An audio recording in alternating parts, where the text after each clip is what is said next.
100% profit on the guitar itself. And now we're live.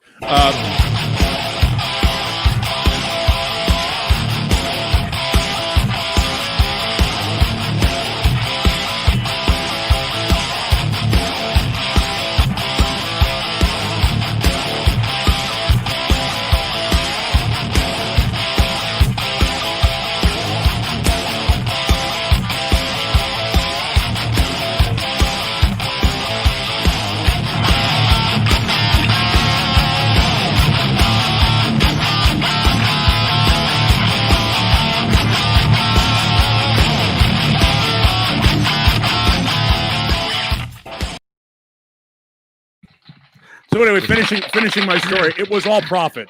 It was all profit for him, and I got a great guitar out of the deal for a ridiculous price. That's awesome and a half. I just love that. And now we're live. So it's like, yeah. So they told me not to tell anyone, but one of our producers found bumps on his penis. Oh, we're live. I did notice on the producers list that some of the names have been changed to protect the guilty. Yeah, the name was changed so I can pronounce it. Oh, that's what it is. Crosby is a deal de fer. See, you pronounce it. Charles Green, Joe Christian, Wayno Nameless. Wayno Nameless, huh? Nameless. That one was changed. Thomas Santiago, Music Therapy Labs, Ben Tom, James Gum, Voodoo Child SJ. That one was changed. That's new. That is that's Sean. Sean. Who, by the way, I got my package of barbecue sauces. I haven't opened it yet. I'm doing unboxing. Yeah, I'll do an unboxing. Yeah. Hang on a second. I'll go get that box in a second. Grab that. Let's read the rest of the big. I'll do that while you're reading those. Voodoo Child SJ is a Sean Janson. Nice. Let's see. Then we have Mike Neese, Frank Corcoran, Michael the Captain Smith, David Ennis, Stephen Franklin, Dan Halen, John Moronic, Jimmy Ray Hawkins, and Steve Carmichael. Steve Carmichael. Hey, you guys. Channel members here on YouTube. And by the way, welcome. This is Talking Guitars and 80s Metal. Live. We're live. And make sure, Paul, that you cover up your address. Oh no, it went to the radio station. I don't care. Oh, cool. Yeah, let them get all the hate mail. So what I'm concerned about, I want you guys to see if you can hear this. I'm a little concerned about this. Oh, I know what that is. Don't tilt it around. Don't tilt it around. Really? Yeah. I know. You're enhancing the crunching of something delicious.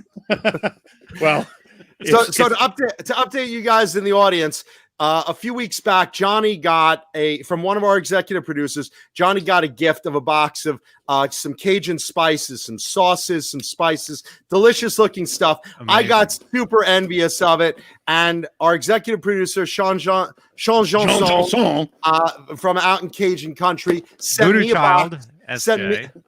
me a box too and said, hey man, I don't feel left out. I'm loving it. Then Paul's looking at us and, hey, I like spicy stuff too. And so Sean generously now sent a box of goodies to Paul, and that's where we are now. So he's opening them right now with dog ready to pound. Yeah, he wants to eat whatever it is. He's like, whatever that is, it smells awesome. Yeah. I used to live in Louisiana, in New Orleans, in Metairie specifically. I love New Orleans, and I'm guessing this is the Zaps. Zappos. The potato chips. That's what was getting crunched up. Yeah, they're still good though. A few will break in there. Well, show it, Paul. Lift it up. Hang on a second. I'm fighting a dog here. I don't know if you've noticed this, but German shepherds have a tendency to turn on their masters when Zappos are involved. When it comes to potato chips, Cajun chips, the delicious. I hate you now. Yeah. So get out of there, asshole. Get out of there, asshole. Wait, what?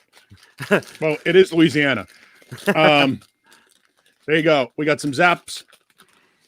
Voodoo, New Orleans kettle corn, kettle chips. Those are so good. You are going to love those. So I got those. And then Station Cajun craw taters. So I'm Cajun craw taters. I'm guessing these are supposed to taste like. Oh, they're fucking open.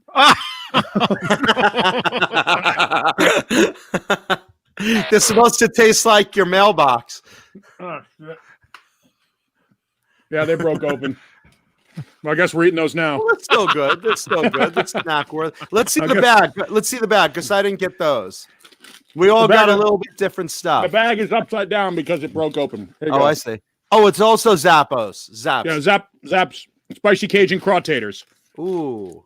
And whatever nice. Nice. Ace is enjoying one of those right now. Here you go. There's one of those for. Here you go, buddy. Hey, there you go. Enjoy that. Nice. Hope that puts your ass on fire later. Yeah, he's gonna be shitting out like a missile. I'll need a mop.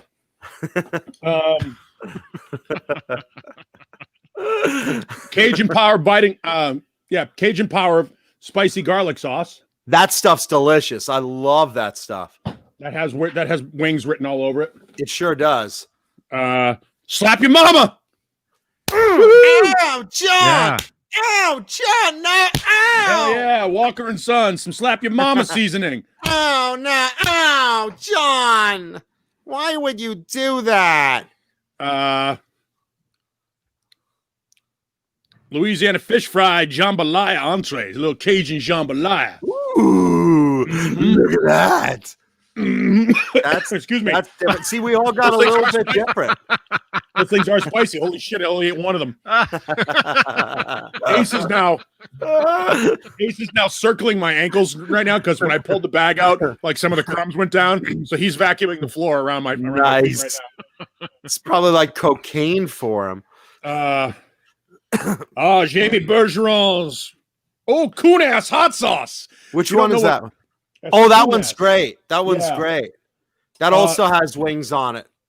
Yeah, if you didn't know, coon ass is a kind of Cajun person, and the coon ass they live out there in the swamp. The coon ass. Well, it's got a little raccoon's ass on it, doesn't it? I believe. No, that's the guy's face. Oh, is it got coon ass on the bottom of it? It might I thought it does. Yeah, it does right there in the RCA. Show off that little raccoon anus. That's the coon ass. You can see it there, little right there. See what a C is? Oh, there it is. That's where the coon ass is right there. That's your mom and them will love them. Oh, John, that can't be healthy. Your mom and them will love them. Their coon ass. Some Creole seasoning from Tony Cheshire. Oh, that stuff's also great. Some Creole season. That stuff is spicy too. Throw that on French fries, Paulie. Everything is spicy. It's Louisiana. Yeah, Louisiana is the best. The food down there, and I got some Daig's because it's not pronounced Daigle, it's Daig. Daig's Cajun sweet and sour sauce, spicy. Oh, that's also delicious. Is that the knuckle sucking good? Is that the same one? Knuckle licking good. Yeah. I use that also. I'm almost out of it. That's so good. Yeah. Like I whipped through that bottle. So Sean Janson, you are the fucking man. Thank you so much for this. This is a great. Absolutely. Thank you, Sean. All of us really appreciate that. Now I'm gonna open up some more of these chips here. Yeah, they're really good. Look at the dog. The dog is like, what you got there? Executive producer Sean Janson. Thank you, brother. Watch this. It's like the Three Stooges.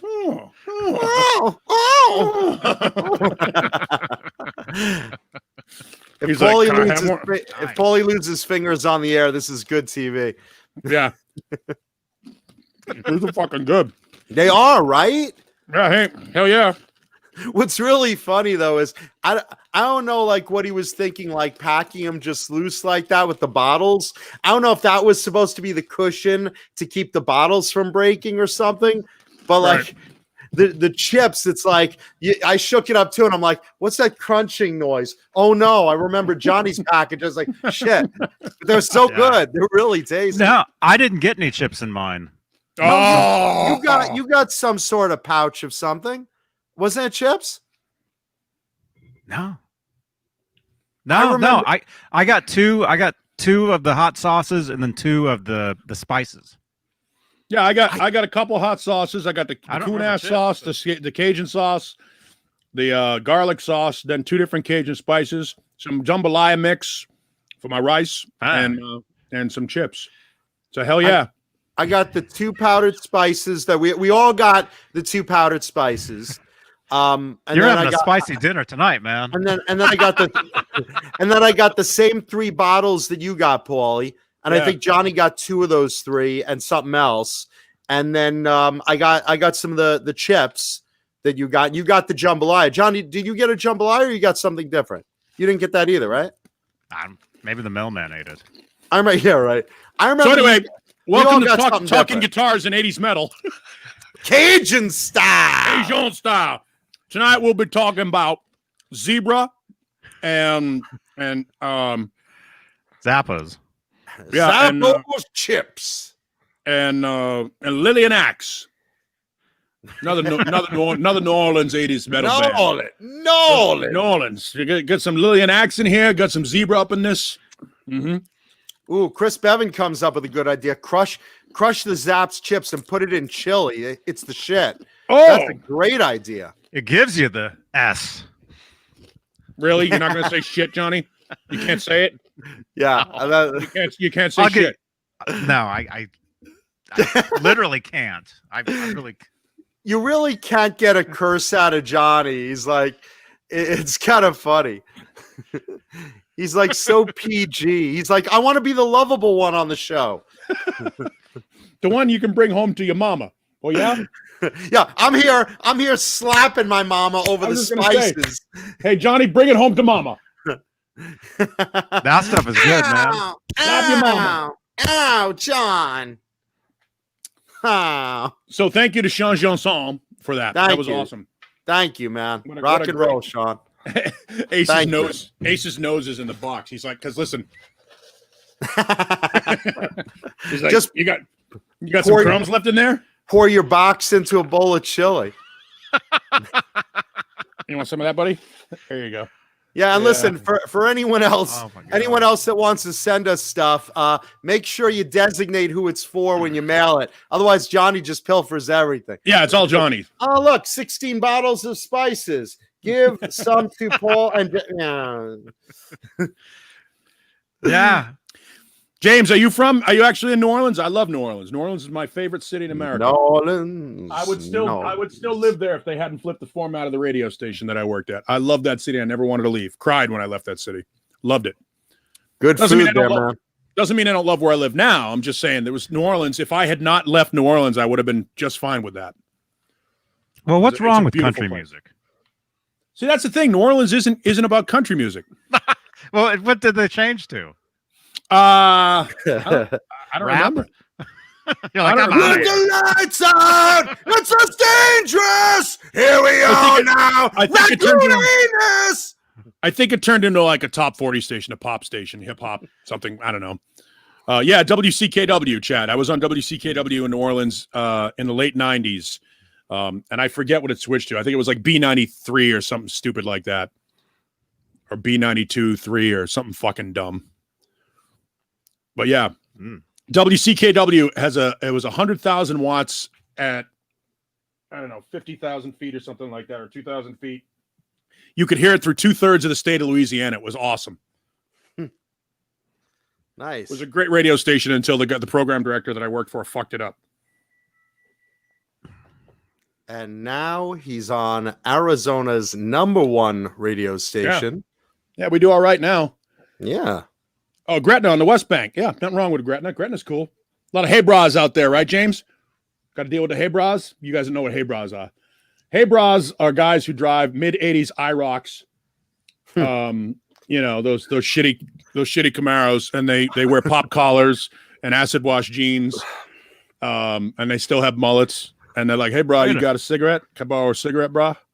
Ironically, I used to own two Trans Ams and a blue IROC in my lifetime. Yeah, see, there you go. That's me. It's me years ago. Jim's Nicholas points out, Phil Anselmo's old man may have owned a restaurant there. I know his brother, and Phil was a silent partner in the best haunted house you have ever seen. It's called the House of Shock. And if you, they even have a website called houseofshock.com. And the quality of the attraction at the House of Shock was like Hollywood movie quality. Nice. Yeah, the House of Shock was a phenomenal haunted house, and I think that Phil and his brother ran it. And I think Phil basically funneled money into it to make it awesome. But Jesus Christ, what a great haunted house. And Halloween is a big deal down in New Orleans because of the whole voodoo thing, and they do everything right in New Orleans. It's a beautiful city. They're amazing people. Just a great place. So that's why he changed his name to Voodoo Child.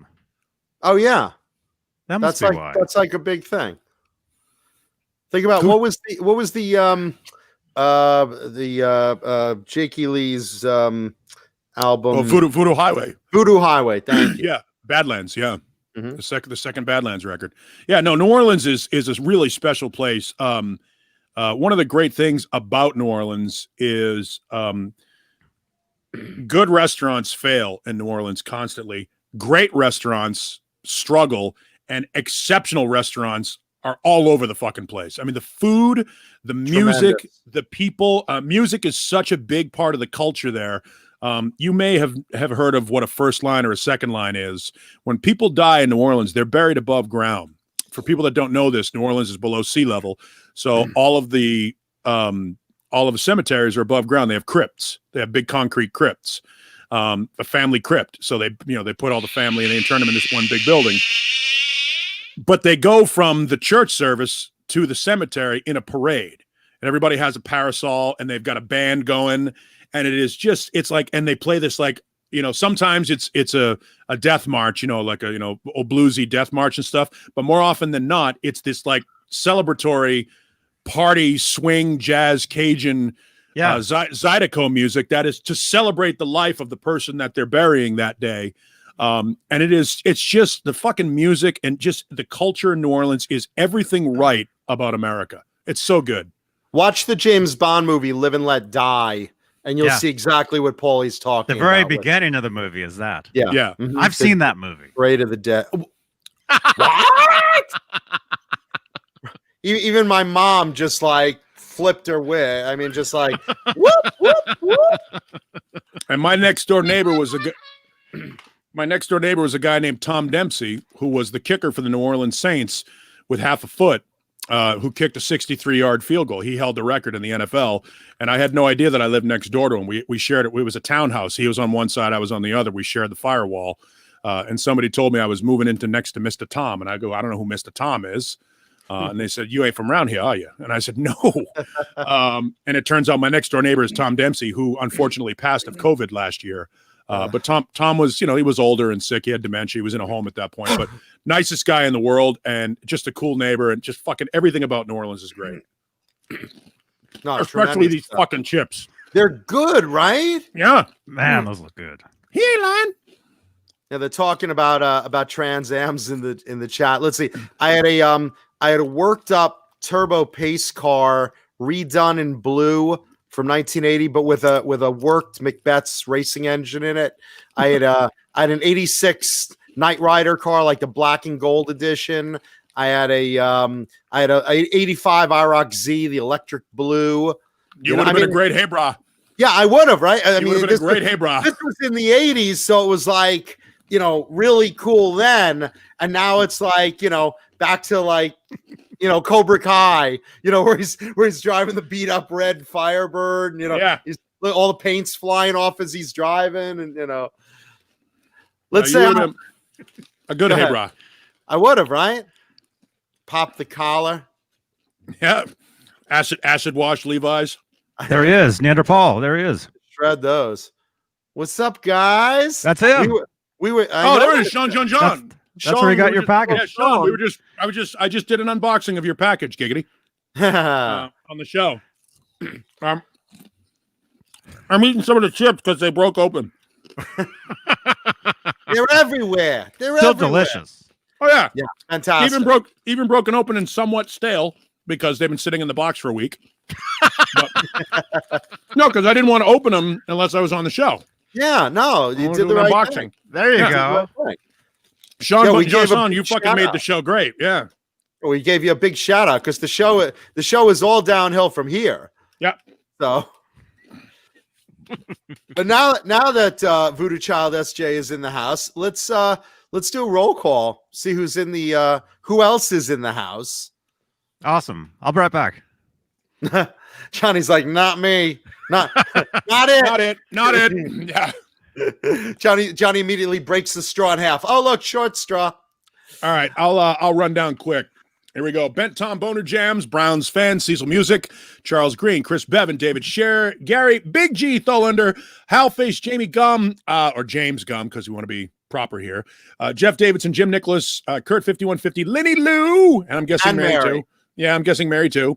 Robert Richardson, Voodoo Child, Sean Johnson. And did I mention Jim Nicholas? I don't know if I did or didn't, but there I am. I've mentioned him. Brendan B. Squared, Boner Jams. Good to see everybody there. And if I missed anybody, and the reps, Tube Supio.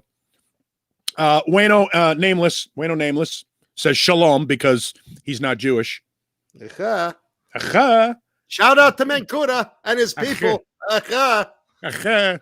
Hey, it's Kunta Kinte and Ebola. Are those chips kosher? Yeah. I can't wait till that movie comes out. I'm scared, man. I'm scared it's gonna suck.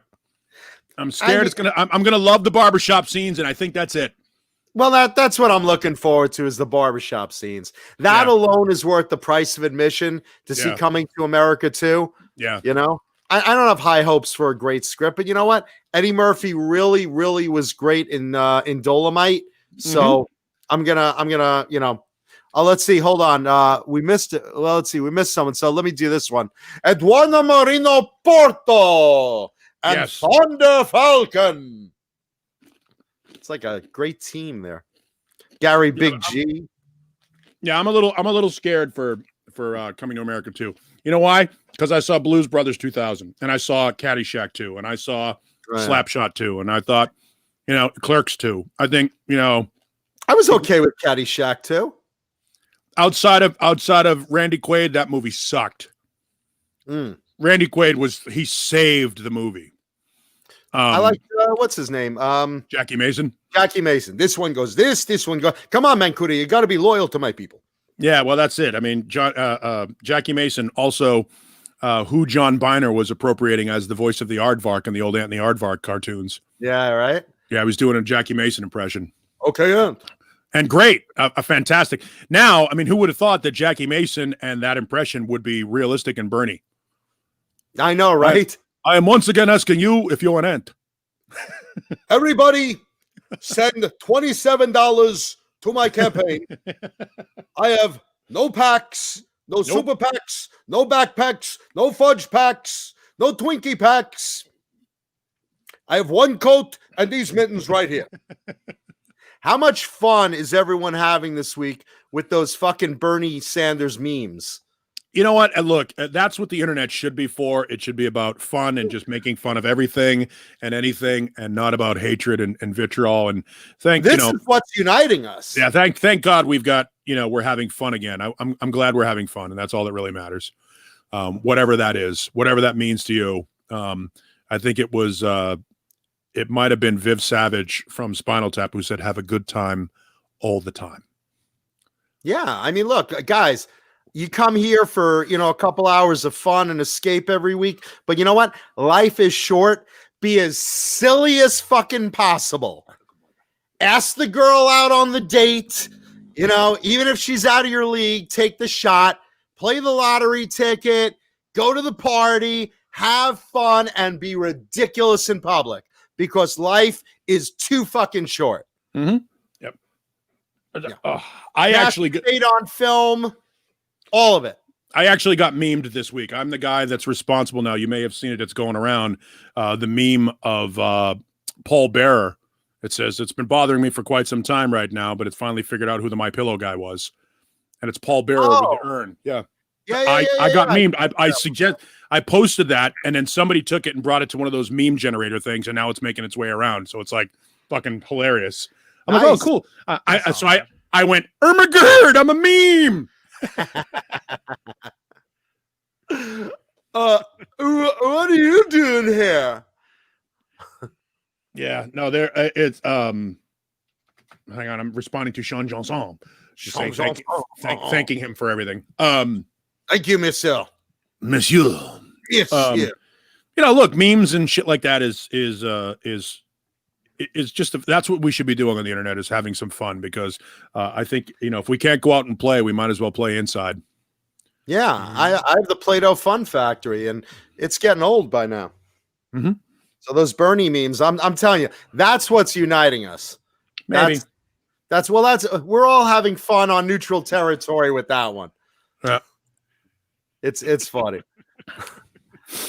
There, I know Sandra Picorni is doing an episode of Communication Breakdown next weekend, focusing on like the best Bernie memes she's found over the internet over the last 2 weeks. So that's fun. Fruitcake Tony wants to know any show and tell hints. Fruitcake Tony, thank you for having me on Show Me Your Pick episode 31 this weekend, the Poison episode. Thank you so much, man. That was fun. Let's see. Hint, and Browns fan wants a hint. Okay, let's see. it's a guitar. It's definitely a guitar. It's definitely a guitar. I think I helped. You did. And I'm does anyone have a guess yet? No? Based on Paulie's it's a guitar. Let's see. So someone asked, let's put it this way. This is a special request because someone asked me to bring on next week, which is this week, a pointy guitar. So it's a pointy guitar. So if that helps. Someone said, "Hey man, Kuda, do you have any pointy bodied guitars?" Yes, I do. Yes, I do. Oh yeah, and Robert Richardson, guessed what I was doing earlier. That what are you doing here? Yeah, that's the Californians from Saturday Night Live. Yes. For those that don't know. I'm not gonna say which guitar it is, but you guys put on your thinking caps. Brian Spalding wants to know, do I own a Dean Michael Batio double neck guitar? I have a hard enough time playing one guitar, brother. No, I'm not into double necks. Even if they're like straight up, like, you know, Richie Sambora style double necks. I don't, or Jimmy Page or whoever you like playing a double neck. I don't do double necks. I just like a straight one neck guitar, and that's it for me. And much less, you know, something like Batio. I mean, he's playing four necks in an X shape. He's doing this, and you know, it's like the Steve Vai Heart guitar plus one more neck. I can't do that shit. I like to collect stuff I play. I don't play that. You wouldn't own the Steve Vai Heart guitar though? I mean, all it would be for me, as much as I love Vai and I have some of his guitars, for me, it would be wall art. It's too big and bulky. I play on the couch. I can't, you know, what am I going to do? Hold that thing, you know, rocket steady in her daddy's car. You know, I mean, come on. Steve has a hard time playing that, and he's Steve Vai. I'm Mancuda. I'm sitting there trying to figure out Mary Had a Little Lamb chords, and, you know, welcome Jay Hannon to the chat. I would love to have one of those. What is it, the ES 1175 Gibsons? I would love to have one, but I played one of the BC Rich double necks, and they are very big and bulky. Like a bitch, or yeah, it was a bitch double neck that our friend Dane had at his shop. It was one of the Chinese ones. Okay. And you know, fun guitar, heavy, bulky. You know, it's fun to be able to go from 6 to 12 strings, but fairly impractical overall. And they're super expensive. Like the one that I would want would be the Gibson, you know, the SG shaped ES. It's a ES 1175, I think or ED 1175 model. And it's like $8,000 for a new one, much less a vintage one. And no, I for somebody like me, again, like John was saying, who is a player and not a professional player, it just seems like an unreasonable expense. Yeah, and again, just trying to get your freaking, you know, arm over it. If you're sitting down playing it, you're like, there you go, Ben Tom, EDS 1275. Yeah, I mean, that's just not happening. And I'm a sit down player. Voodoo Child SJ, do I like the new Kramer signatures?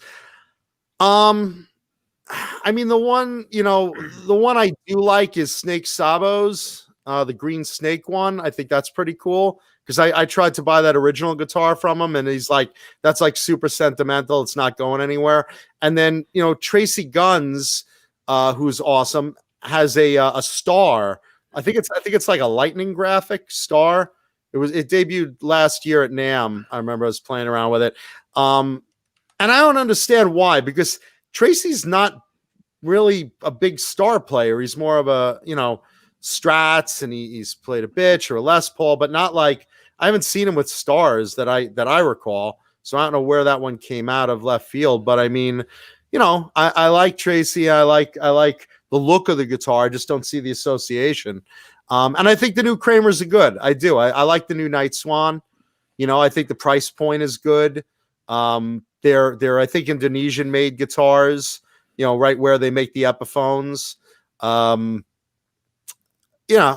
like the new Kramers for the most part. Yeah. There you go. I prefer the Mexican Charvels over the new Kramers. I mean, they're cool, but they're Kramer in name only to me. I mean, one of the things that I loved about Kramers was the vintage Kramers, the things that we loved about them, the fact that the focuses were actually ESPs, like anything after that, the original Focus series, everything after that, the Striker and everything that came after that, all the Korean and all the Music Yo reproductions and stuff like that. I do have one of the Music Yo reproduction 1984s, and it's great, but it's not the same. It's not the same guitar. I think one of the things, that's like saying the new Les Pauls are as good as whatever vintage year you happen to be into. And again, by the way, what you choose to like is what you choose to like. I mean, who gives a shit if he likes it or if I like it? If you pick up one of those Kramers and it feels right in your hands and it speaks to you, buy it. Buy the guitar, play the guitar. Mm-hmm. Yeah. And I'm with you. My first real guitar was a Kramer Focus 1000. Sure. That I got in 1989. So that's my favorite. I mean, bang for the buck, the Focuses are great. The original ones. The original ones. You can't because what Kramer in the 90s, they called Strat guitars Focuses, and they're not. It's not the same thing at all. The Focus is a Japanese Beretta. It's a Japanese built Beretta. They were made by ESP. And the ones that that are legit are the ones with the numbers on them. Focus 1000, 3000, 5000, 6000. Those are the ones that are specifically made by ESP. And for those that don't know, Kramer Americans from 87 to 90, the last few years of the company, were parts from ESP also. Right. So they were building them, they were assembling them and finishing them in the States. But that's why the quality of like those Focuses are really good. They're essentially the same guitar with different hardware. Yeah. For those last few years. And and like any one of those guitars, like we talk about, you buy a Mexican Strat, change out the guts to it for a couple of $100. Now you've got an American Strat. Sort of the same concept with those old Japanese Kramers, those Focuses. You take one of those things out, take the Floyd off, put a German Floyd on it, or whatever Floyd you want to use, a Goto, whatever, as long as it fits. And it's an amazing guitar. It's a great guitar. It's the only thing that they really, I don't want to say skimped on, but were more economical toward was cheaper pots, cheaper electronics, cheaper wiring, that kind of a deal to keep some of the manufacturing costs down. But ESP products, everything ESP makes is good. Even the LTD series are pretty good. You know what I mean? So if it was made by ESP, you're probably going to get good value for your dollar anyway. A couple of people in the chat are saying that Tracy's been playing an EVH Star lately as well. So I mean, Tracy is one of those guys. The Stripe series. Yeah, Tracy is one of those guys that goes through a lot of guitars. Yeah. Guys like, Tracy, George Lynch, Jack Frost. These are players that just love a changing guitar. So yeah, if that's why he's playing a Star now, cool. It was interesting when LA Guns were in their peak, their Hollywood Vampires and Cocked and Loaded period. Tracy was playing Strats, which I thought, Strats and Tellys, which I thought was pretty amazing, giving everybody else playing Ibanez and ESP and Kramer and BC Rich and whatever. He went and grabbed a Strat and was jamming on that, which I thought was, again, counterintuitive. I love the fact that he plays what he wants to play, and that he's playing these Stars now. By the way, the original Star guitar, I don't believe the original was an ESP. I believe the original was a Hurricane guitar. Those were a Japanese company, I think, was Hurricane, and then ESP might have either swallowed up Hurricane or he got the endorsement with ESP and they had to put ESP on the headstock like they did with George Lynch. But I think the original Star guitars with that straight, sort of flat, nondescript headstock that was just sort of straight out, 3 aside, I believe those were Hurricane guitars. I could be wrong, but I think so. I'm kind of a big Loudness fan. I seem to remember those being the guitars that he played originally. Akira played those killer guitars at one point. I remember that. Akira Takasaki of Loudness. Yeah, and Hurricane was, I remember seeing an ad for him with a Hurricane Star guitar.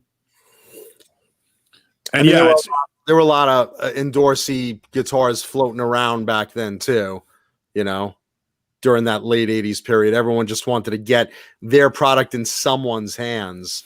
You know, and then Tracy, speaking of endorsements, Tracy was a BC Rich endorsee. So those tellies were BC Rich, or some of them at least were BC Rich. Also, he played Gunslingers, which he was, you know, one of the people they kind of had in mind when they developed it for, you know, Tracy Guns, Gunslinger, and that was that. So, and Les Paul's too, early on. Les Paul's also throughout his career. He's still he's got a blue one I've seen him with lately, and I was at his house. He had like a sunburst and a yellow one on stands. I mean, he plays those like throughout. Yeah. You know, I think everyone has a Les Paul. Even if you're like a Strat guy, I mean, I'm more of a Strat guy, but even with like my collection of all these crazy shapes and 80s and whatever, I have 4 Les Pauls. You know, sometimes you just like that tone. You find a winner or something like that, or you know. Mm-hmm. Well, if you can only have 2 guitars, this is the old saying. If you can only have 2 guitars, it's a Strat and a Les Paul. Everything else is a variation of the 2, but any significant guitar tone that you're looking for can be found with those 2 guitars. That's all you need to get every guitar tone that's out there.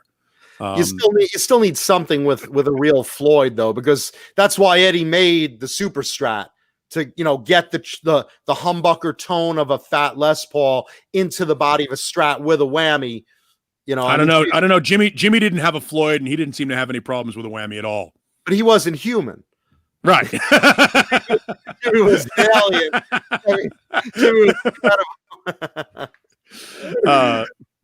You know, it's Renus Pinkel trying to throw a little hate to the Les Paul. They're not outdated. Les Pauls are still, there's a reason why people still pay $10,000 for a friggin' Les Paul.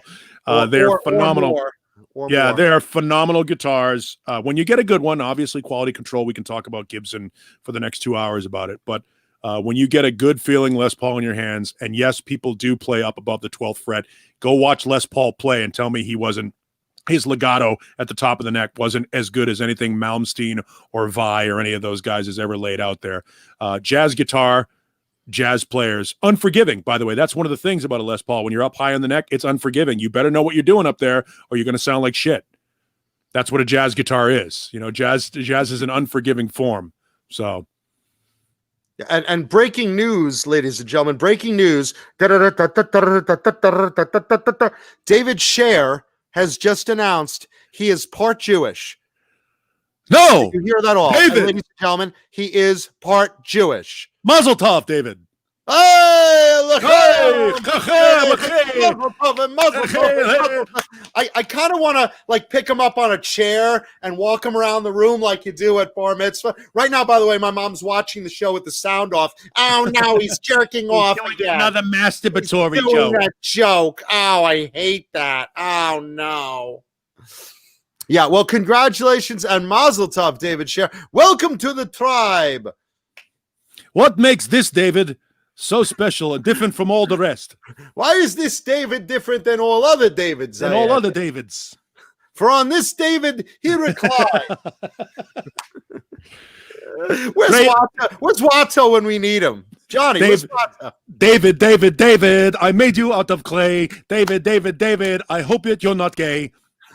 Ah, that's terrible. Terrible. Awful. Like, how could you be possibly this way?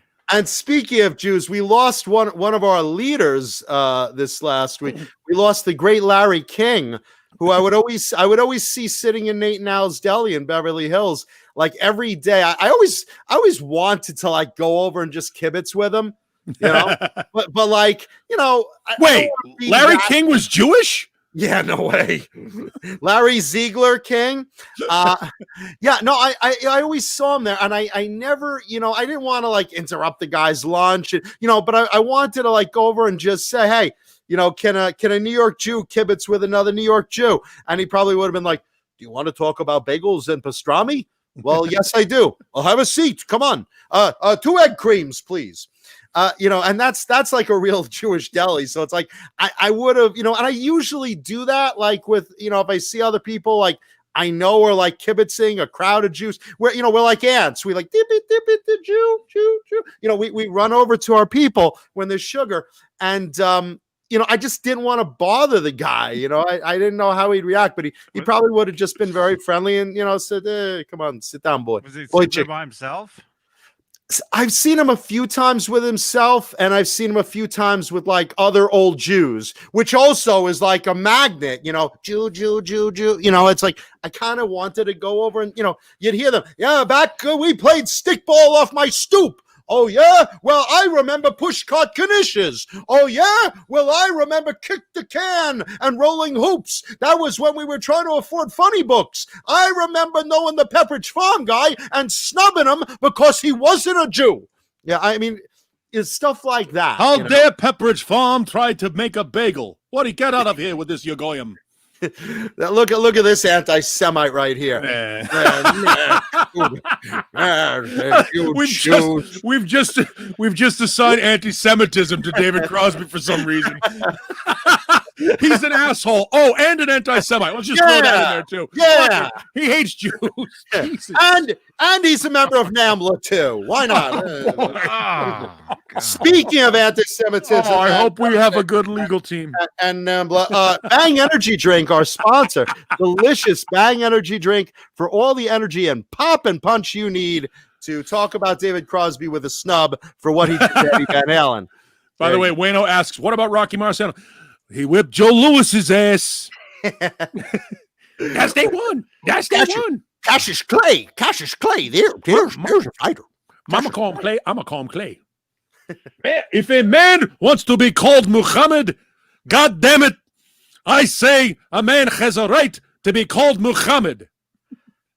Yeah, I'll tell you something. It's, you know, that's my. I mean, were you surprised at the end of Coming to America when they went through the list of all the people and they got to the old Jewish guy, white Jewish guy, and they went, Eddie Murphy, holy shit.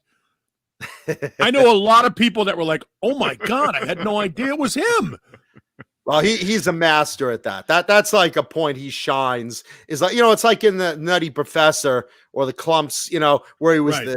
all the characters in the family. He's so good in those disguises. Yeah. Mm-hmm. You know, and that was a Saturday Night Live bit where he got on the bus.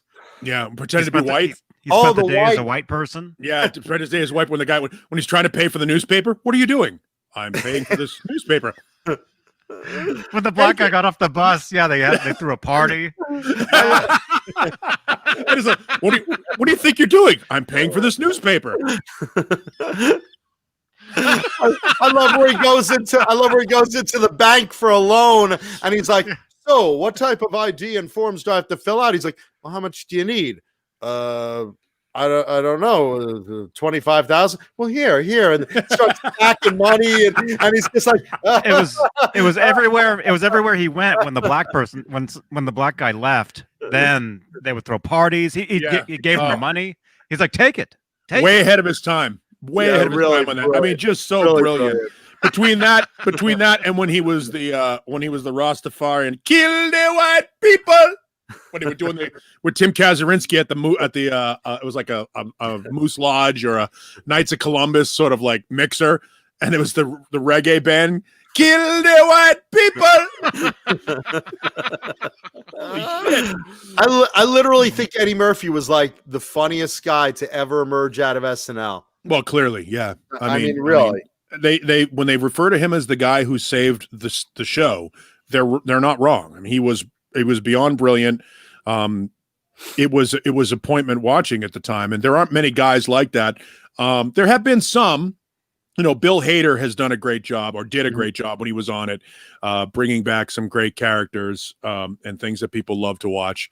But it wasn't, Eddie Murphy is probably the last guy that did something as memorable as, Samurai, a divorce attorney, or Samurai Delicatessen, creating a character. Gumby. Gumby and stuff. Yeah. I mean, just phenomenal. Just Mr. Robinson was fantastic. Mr. Robinson's Neighborhood, Yeah. Mr. Landlord.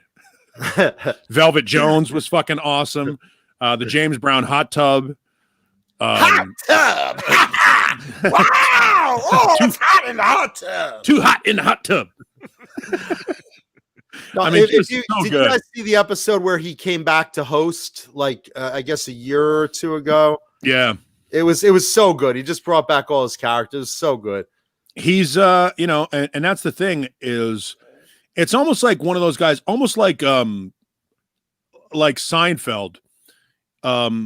A badass doesn't have to tell you they're a badass. When they walk into the room, you already know. And Eddie Murphy, when he walks into the room, I think everybody just kind of goes, well, there's the funniest guy in the room.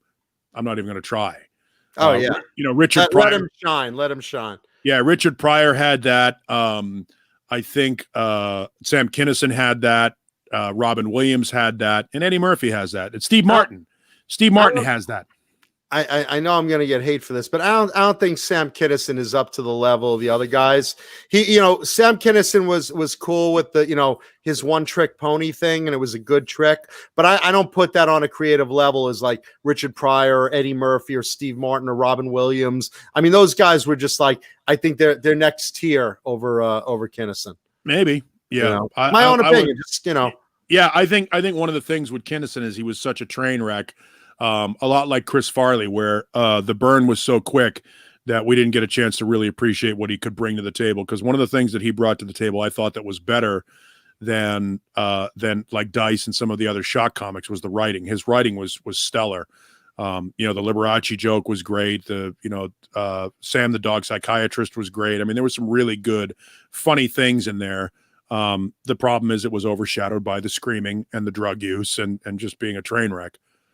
But yeah, I mean, whatever. It's and keep in mind, comedy is also a very subjective thing.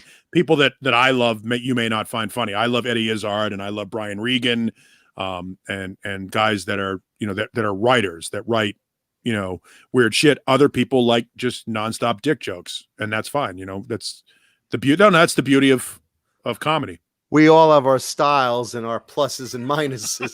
Right now, my mother's going, oh, his penis humor. What's interesting is somebody brings up Joe Piscopo. There's a guy that I thought was underrated. There was a guy that had some stuff, that brought some stuff to the table, that I think had he been on that show without Eddie Murphy, he may not have been as good, because they were a hell of a team together, especially doing the Ebony and Ivory thing with Stevie Wonder and fucking Frank Sinatra. That was just beyond funny. Oh, yeah. Secondly, had he not had Eddie Murphy, he might have been a bigger star. But he had the misfortune of coming up at the same time as Eddie Murphy and might have been overshadowed. Well, they were both on during SNL's worst season ever. Right. Like it's just the worst. Just terrible. Yeah. And I'm sure I'll catch shit for this too right now. I've told you guys I was a featured extra for 6 years on SNL. Right. And I was, during my period when I first started, you had Chris Kattan, Will Forte, Horatio Sands, Amy Poehler, Tina Fey, Rachel Dratch, Fred Armiston, Horatio Sands, if I didn't mention him, guys like that, and Seth Meyer, Jimmy Fallon. And I was there for 6 years with most of these people. Kenan Thompson. The bottom line was, I always waited and hoped that like one of the years I was working there would be like one of those new cast breakout years, like when Murphy and Dana Carvey and it never really happened. And it was like it didn't. And yet all the people I worked with, Will Forte, last man on earth, Seth Meyers, the Tonight Show, Jimmy Fallon, Jimmy Fallon's The Tonight Show, Seth Meyers, Late Night with Seth Meyers. I mean, they all, Tina Fey went to movies, Amy Poehler went to movies, and Parks and Recreation. All these people achieved mega success as a launching board from there. But I look back and I still, Tracy Morgan was in my seasons, and I'm like, I look back and I don't see the seasons anywhere as being really great. The way that you had Bill Murray and Eddie Murphy and all the early and second wave guys, really their funny seasons on SNL, and they ascended into greatness from there. I think that you have to look at some of the behind the scenes writers in that situation, guys like Tom Davis and Al Franken and Conan O'Brien, and people that were writing for those seasons back then. And then you realize, because of the economy of the show, and this, all the cast members have to submit their own bits sometimes, and they didn't make the cut. And, I think Rachel Dratch is a super funny girl, but not a fantastic writer. I've said this for years. She, in my opinion, was the one that I felt was one of the most talented on all the years I was on. And they never really focused on her. But everything she did was great. She never broke out, and I couldn't understand it. And I guess maybe because she's like kind of plain looking, she's not like a pretty girl that's doing it like what's her name on these seasons, Kate McKinnon, right? And she's not like an over the top, fat girl or something. She's just kind of plain Jane. And I'm wondering, is that like what they're missing? Because I always thought she was brilliant and so funny. Very much like Sherry O'Terry. Sherry O'Terry was like that too, who I thought was overshadowed during when she was on the show. And again, super talented, but I say this about certain actors. Like I say this about Gary Oldman. Gary Oldman has been in some really bad movies, but Gary Oldman has never been bad in a movie. And that's the same thing with Rachel Dratch and Sherry O'Terry and some of those other people that you mentioned that were on that show that have been in the seasons that you were on as the extra.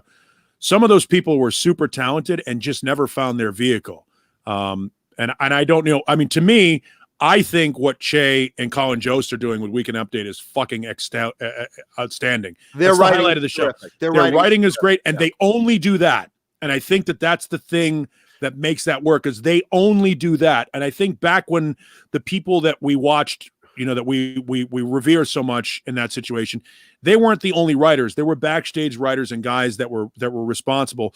The writing was better. I mean, we talk about Mel Brooks movies. The writing is better. There's there's this different attention, or maybe a different standard that we held our comedy to back then.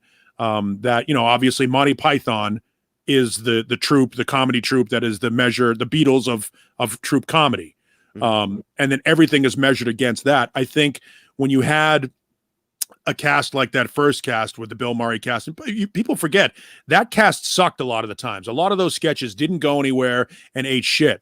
But when they hit a home run, it was so memorable. It set a bar and a standard that was almost impossible to equal. And then guys like Eddie Murphy brought it to the next level. And guys that you would have thought would have been fantastic on Saturday Night Live just weren't. Just FYI, you mentioned Weekend Update with Colin Jost and Michael Che. The head writer of the show gets the Weekend Update position. Right. So like when I was there, it started being Jimmy.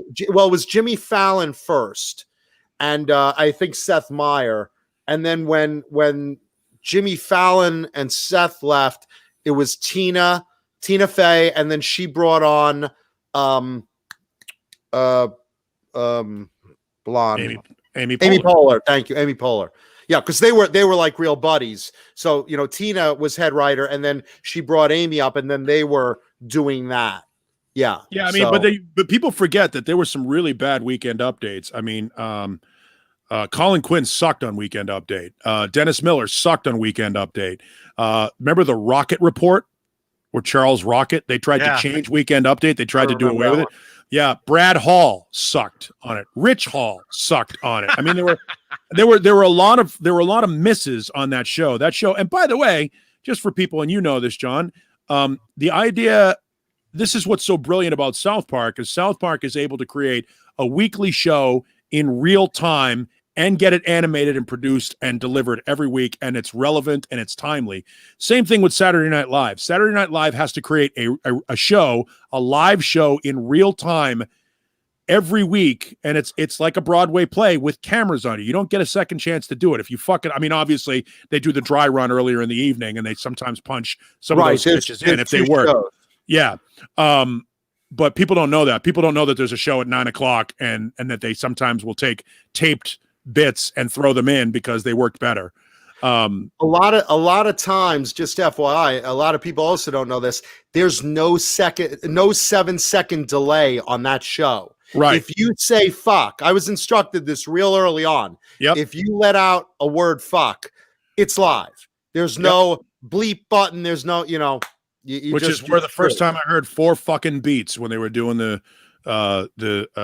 I forget what the band was, but it was Paul Simon and Paul Schaefer, and they were trying to talk about how it was 4 flogging beats. It was supposed to be flogging, and fuck came across, and the whole everybody's like, it was first time I'd heard fuck on live television. Also, the first time I heard the N-word on television when they did that bit, when Chevy Chase and Richard Pryor did that job interview with Honky. Oh, right. Honky. I was like, oh my God. Like, you could never do that today. That show was groundbreaking and did some things that were not this thing that we're doing right now probably wouldn't exist. Because this is Wayne's World, what we're doing right here. Oh, totally. This I always tell people, they're like, what's the show like? I'm like, Wayne's World meets Howard Stern. That's your show. That's it. We're just kibitzing in our basement with some foul language, talking about rock music and vagina sometimes. But there were guys that should have been good on that show. John Cryer should have been good on that show. Didn't happen. Sarah Silverman wasn't very good. Yeah. I mean, the people that, Chris Rock was terrific. Yeah, but you knew he was going to be good anyway. Dana Carvey was good. Well, Dana Carvey, when he broke away from Saturday Night Live and did the Dana Carvey show, if you can find that on DVD or you can find it on YouTube. I liked oh my God, was that show funny? I liked that a lot. And you had Stephen Networks Colbert. weren't ready for it. You had Stephen Colbert and Steve Carell. And Steve Carell on there as well. Yeah. There's a show about that show. Yeah. There's a documentary on that. Yeah. You should watch. Yeah, I have it. Yeah. It's so By the good. way, if you just tuned in, this is Talking Guitars and 80s Metal and comedy. So just stick around. Just leave a thumbs up because it's funny. So potato chips. Yeah, we've talked Cajun food. We've talked about guitars too. We've talked everything about, we tried to talk about Zebra and and Lillian Axe because all the Cajun food came from Louisiana, and those are 80s metal and I bands, mentioned Badlands. Yeah, we talked about guitars. We got some in there. We're on topic. We're fulfilling. In waves. We go in waves. We have a certain allotment of stuff, and it's ADD theater. Let's see. Speaking of guitars, Chris Bevan wants to know EMG or Seymour Duncan. Two very different, one's an active, one's a passive. It depends what you like. What do I like personally? I prefer the Duncans or the DiMarzios, but I do like a crunchy EMG sometimes. I mean, I like the variety. Depends on the guitar. Like, I'm a Les Paul guy. I love Les Paul guitars, but I don't want EMGs in my Les Paul. No. That said, I have an ESP Eclipse, which is basically their version of the Les Paul. It's got EMGs in it, and it sounds fucking awesome. I don't know why. I don't know why I like it there in that guitar, but not in a Les Paul. But yeah, given a choice between the two, I would probably say Duncan or DiMarzio. I prefer over EMG as well. Johnny, what pickups do you like? Just say passive. Yeah, I guess passive. Just say passive. Well, passive EMG, or active. I mean, that's EMG makes it passive pickups though. I've got EMG. I got passive EMGs in my Zach Wild. I got passive EMGs in that Music Yo Steinberger right there. Yeah. I don't think I've ever played a passive EMG, to be honest. They're in the they were in the Epiphone Zach Wilds. The one that I showed you before, the Buzzsaw has passive. What are they? EMG HZ4s, I think they're called. And John BL in the chat. If you want to click on to subscribe, click on the John BL right there. Click on John's head. Just boink, boink, boink, boink.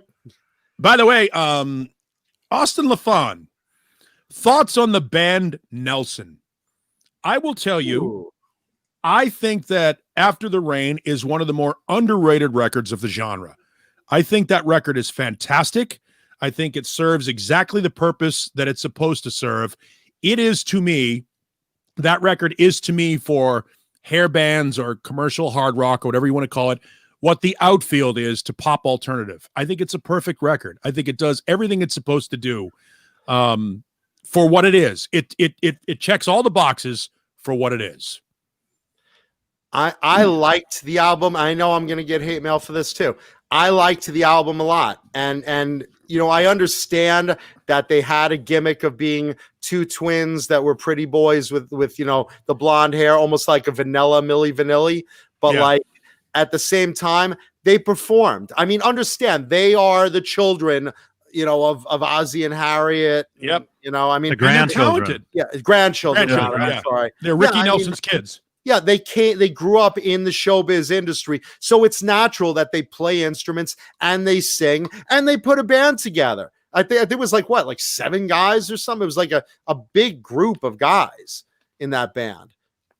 I remember like there was a redhead guy played a double neck. And I mean, the idea is, I like the album. I agree with Paulie. I think it was a good album. I think they get a bad rap because of how they looked, you know? Well, you know, and again, when it comes down to it, do they have songs on those records? Yes.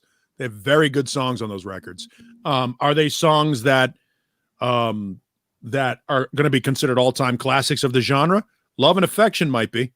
I Love love and that Affection. song. It's a great fucking song. Tribute to Cindy Crawford. I mean, if you're going to make a tribute, man, that's the one. If you go into any bar, anywhere, and any bar band and or jukebox has that song on it, you admit to it. You tap your feet, you grab a beer, you look at your buddies, you're like, fucking cool song. It's a guilty pleasure. And that and anytime it's a guilty pleasure song that comes on, that you just kind of look at each other and go, and even for the goof, even for the kitsch factor, you sit back and, hey, remember when this song came out when we were at the fucking rink? That was awesome. You know what I mean? It's like, that's what those songs do for you. Now, are they songs that I would put in my playlist as 100 greatest rock songs of all time? No. Are they in the top 200? No. But they're cool. Not everything has to be Van Halen or AC/DC or Metallica or, you know, RATT or, you know, it doesn't, not everything has to be that at that level. Sometimes In and Out is just good enough. Yeah, just like sex. I mean, just, you know, it's all right. Just In and Out. It's okay. It's all right, you know. It's, you know, they're cool for what they are. I'm not gonna submit them for ever to be submitted into the Rock and Roll Hall of Fame. They're not even, you know, but cool record. You know, one hit wonder, came and went, did what it's supposed to do. And Colleen brings up Vixen, and a couple of people talk about Vixen in the chat. For starters, yes, Roxy Petrucci, the drummer of Vixen, is John Petrucci's big sister, I believe. And by the way, was in Madam X with Sebastian Bach early on. And speaking of Vixen, this coming weekend, Show Me Your Pick episode 32, Fruitcake Tony's show on Saturday, will have Cher, the bassist of Vixen, as a guest. Interesting, because I have two friends there. I have two friends that are in Vixen. Is my one friend of them Cher? No, Brittany.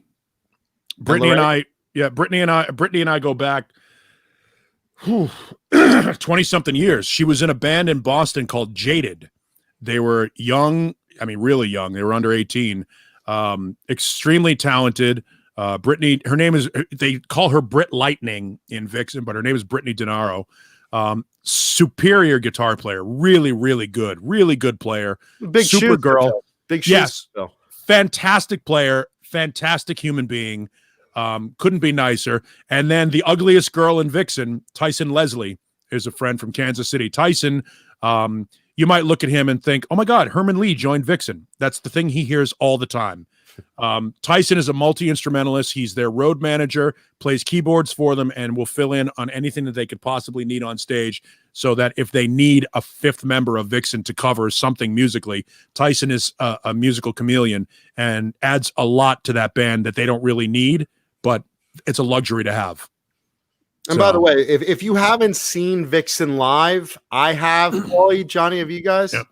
Yeah, I they're saw great. them. They're I a great saw live them band. open for Winger and Kiss in 1990. Yeah, I saw them. I think with Wow. White Lion and Ozzy.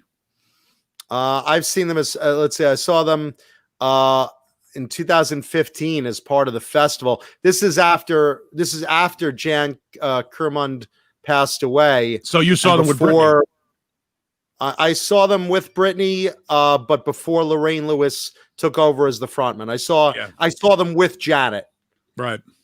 And they're a terrific band, terrific live band. So if you get a chance, check them out. Couldn't be nicer people. Roxy is nice. She's one of the nicest people ever. Lorraine, I met Lorraine 1987, 88 when she was in Femme Fatale. The offices of MCA Records in Boston, their local promotion office was in the same office park as Polygram Records. And one of my friends, his name is Michael Idless. Michael worked for Polygram. And we were sitting in his office, in his promotions office, when one of the reps from MCA brought Lorraine into the building to show her off, basically. And we all just kind of jaw dropped. Like, oh my God, this girl is stunning. Nobody had heard the record at all. We didn't care. We're like, oh, look what just came through the building. And she was a sweetheart. I never met Lorraine. I've heard good things about her, and obviously, she was so nice. I know talent-wise, Femme Fatale was great. Yeah. Femme Fatale was another one of those bands that sort of didn't get the kind of recognition that I thought they might have deserved. Same thing with Soraya. Soraya, fantastic band. Look, let's face it. At that time, if you weren't Lita Ford or Doro Pesch, nobody cared. Well, Doro, of course, had a double whammy because she was hot and she was heavy as far as playing. Lita's a legend. Lita's like the banner carrier for, you think I can't play because I'm a chick? Fuck you. I'm going to kick you in the nuts, make you suck my dick, and I'm going to play circles around you. Why did you just get so angry? You just got really mad. Well, that's what Lita is. That's what she said to him. Yeah. Lita's like, fuck you, man, Cooter. No, Lita's very sweet, but she is one of those girls that like really like gets that hard edge to stand up for herself because she's earned it. She's got a chip on her shoulder because she was the prototypical hot chick that everybody went, oh, you played pretty good for a girl. Yeah, for a girl. And who cares? I would have thought that people like Bonnie Raitt and Nancy Wilson would have already broken that fucking stereotype of being female who could fucking play guitars. Lita's that chick that'll pull out a switchblade and like cut your nipple off if you don't compliment her. She's great. But what a nice woman. Super nice. Nice. What a nice woman. What a nice woman who's had a really bad hand dealt to her multiple times. I was about to say more than once. Yeah. In a lot of ways. Between Kim Fowley, Chris Holmes, and then Jim Gillette. And Jesus. Oh, Jim. I keep and Tony Iommi. What must that be like, being with Jim Gillette? Like, you're at home, you're sleeping, and all of a sudden you just hear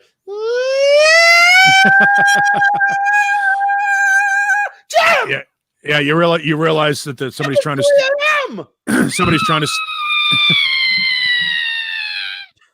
long way from good. Oh, much longer than that. Oh no, I used to have the Nitro record. I talked to a friend.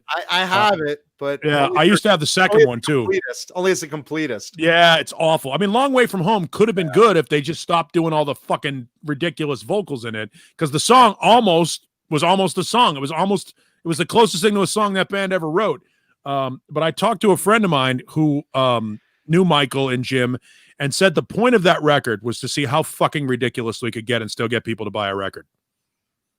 Yeah, and Soraya, it was on Rampage. It was on Rampage Records, and they literally signed the band to think, okay, because OFR was supposed to stand for Out Fucking Rages, and which is the name of the record, OFR. And they were just like, how ridiculous can we get on a record and just lay it down on tape, and how stupid will people be to buy this record? And not a lot. I mean, enough that they got to make a second.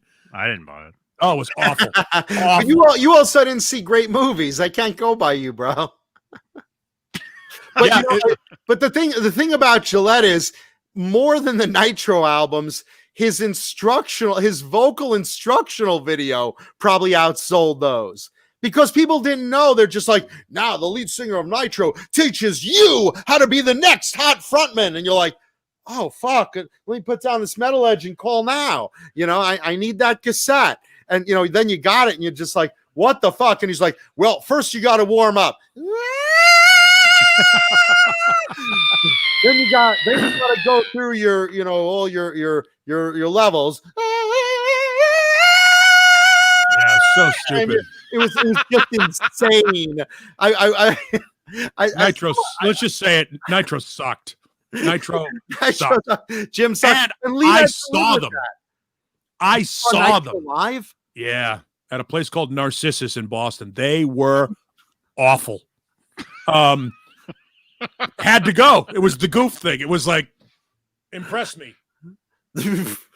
I remember. By the way, one of our producers, Wayno, who also happens to be one of my best friends in the world, and was the drummer in our band for years and my roommate. He's also our executive producer. Just texted me and reminded me the night that we went to see Ozzy and White Lion and Vixen. White Lion didn't play that night. It was a snowy night in Providence, Rhode Island, and White Lion didn't play. Mike Tramp apparently had some sort of a voice thing, which I think loosely defined is he can't sing. So did Jim Gillette. Yeah, they showed up. But I remember we saw Vixen, and then we were looking forward to seeing White Lion, and they didn't play, so Ozzy had to go on early. So I remember that. I remember that night, and I did see White Lion's last show in 1991. It was at a place called the Channel in Boston, Massachusetts. It was there. There was the final show of White Lion's career. Did they announce it as such, or no? Okay. They were just done after that show, and. Very, very, I mean, it was a good show. They were great. It was a fantastic show, but it was over after that. It was just, they were touring behind Main Attraction, which was the record after Big Game. And it was a pretty heavy record. It was a heavier record. It was a departure from what, When the Children Cry and stuff. It was a good record, really good record, but nobody cared.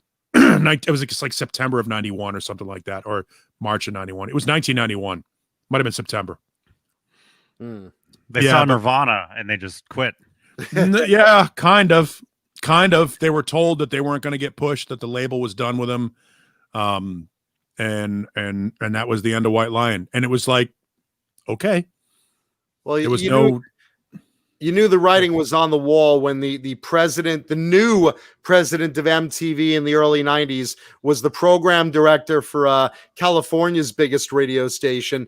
And he just said right out of the gate, well, on this station, I am no longer going to play. And he listed off everybody: Motley Crue, Slaughter, Warrant, Whitesnake. I mean, just everybody. And suddenly MTV just followed suit with him. And it was like, over, not even a page turning, we're gonna, hey, everybody out there in MTV land, we're gonna have some Warrant, some Alice in Chains, some Whitesnake, some Nirvana. No. It was just, we have Alice in Chains, we have Pearl Jam, and we have Nirvana coming up. Yeah, it was interesting. The first time I saw Alice in Chains, they were opening for Extreme. Go figure. Yeah, at a place called the Orpheum Theater in Boston, which every city has an Orpheum Theater. But true. The Orpheum Theater in Boston, which was in this back alley area, and they pretty much got booed off the stage because they're in Boston and Extreme is headlining. Oh, forget it. That didn't go over very well. Wrong place, wrong time. Wrong band. Wrong band, wrong bill. Wrong band. Yeah, wrong band, wrong bill. And I was starting to say, Soraya, phenomenal band. I personal favorite of mine. And they had a duet, or Sandy Soraya had a duet with Kip Winger on top of it that went over very well. You're sexting me, or you're sexing me. Nowadays it would be you're sexting me. But yeah, you're sexing me. It was a great song. It did really heavy rotation on MTV. You have Kip Winger, who at the time was a really hot property, and Sandy was a great vocalist. Your guitarist was Tony Bruno, who was the original guitarist helping writing the first Danger Danger album, among a few others helping around. So, I mean, you had a solid lineup there. By the way, real quick, there's 126 people live in the chat right now. Please take a second, leave us a thumbs up, because it costs you nothing and makes our crotches feel warm and fuzzy. And the only other thing that does that is when I pee my pants. So please take a second, leave a thumbs up. Okay. What's interesting is the second, excuse me, I have both Soraya records, and my first one, the first one I have, has a little trinket. It's a little toll token for Love Has Taken Its Toll. It's a little piece of kitsch that I got from one of the record people. It's like a token that you would give away for a toll booth. That's the Soraya Love Has Taken Its Toll, which I thought was kind of neat. But the second record is called When the Blackbird Sings.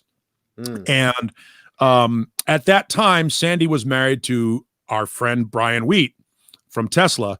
And if you go and you listen to that second record, that second Soraya record, it sounds almost note for note like the Great Radio Controversy from Tesla. If you go and listen to that record, Queen of Sheba sounds a lot like Hang Tough. Hitching a Ride might as well be Heaven's Trail. I mean, there's a lot of parallel musical passages, parts. I mean, it's clear that Sandy was in the studio when Tesla were writing their second record when she put out her second record. It's pretty amazing how close it's almost plagiarism. That said, both great albums. The Tesla album is great. The Soraya record is great. I thought that band should have been better. Another example of came too late. That's too bad, because I can put a Soraya record in and just let it go. I mean, I like the band that much. I could just play it through, you know. Mm-hmm. Wow, silence. Yeah, and I'm reading, trying to catch up on the chat. Yeah, I'm trying to catch up on the chat too. I was hoping Johnny would go. Yeah, when I first heard Soraya, Johnny's like, no. Johnny's never heard Soraya. No, I've never heard them.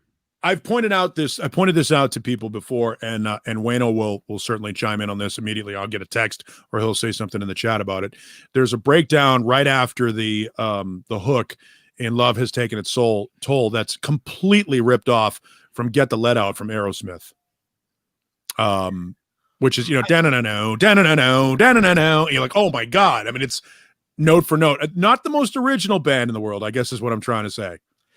I mean, could it be just like, this is my influence, or do you think they were like literally, saying, let's take a piece of this, let's take a piece of this? I mean, we're all speculating, but like, I just look, I mean, I think that if you take a piece here and a piece there and a piece here and put it all together, I mean, that's rock and roll. I mean, there are only 12 notes. So, I mean, Chuck Berry invented the 3 chords in a bottle of whiskey style, and AC/DC made 18 albums ripping it off. So did the Stones. So did so many other bands. So, I mean, I'm not going to damn them for it. If you do it well, who gives a shit? Yeah, that's the way I mean. Same thing. Yeah, if you do it well, I mean, if you cop it, like if I hear that passage from Get the Lead Out in that Soraya song, I go, cool, they listen to Aerosmith. Like, I don't think of it as them. I don't think of it as like, there's a difference between what Soraya does and what Greta Van Fleet does. Oh, totally. Well, I mean, if you put a Greta Van Fleet album on it and it's, there's a lady who's sure all that glitters is silver, and it's like, oh, it's silver? Well, what's the opposite of glitter? Happy, yeah. Right? They should cover it. Greta Van Fleet. I've never heard them, but they're awful. They should cover. They're not awful. Wait, Johnny, you never heard Led Zeppelin? Yes, them I've heard. Yeah, well, then you've heard Greta Van Fleet. Fleet like the enema. And yes, Reno's correct. Vito Bratta is flipping pizzas. He owns pizzerias. That's what he wants to do. That's what he's. He left the music business because his old man got sick. Yeah, and he doesn't want to get into it. He doesn't want to get back into it. Look, wait, Brendan Buttcheeks just brought up Tom Kiefer is 60 today. It's Tom Kiefer's birthday as well. Oh, cool. I didn't know that. It is, for those that don't know, today in bittersweet fashion is Eddie Van Halen's 66th birthday up in heaven. So happy birthday and rock on, Eddie, up there. Yeah, it's hard to believe it's been bittersweet. 3 months since he passed, and it's just so weird. No, Jimmy didn't lift Stairway to Heaven from Spirit, so knock it off, Cecil. That chord progression comes from a 16th century classical piece. Yeah, not everything is, Yeah.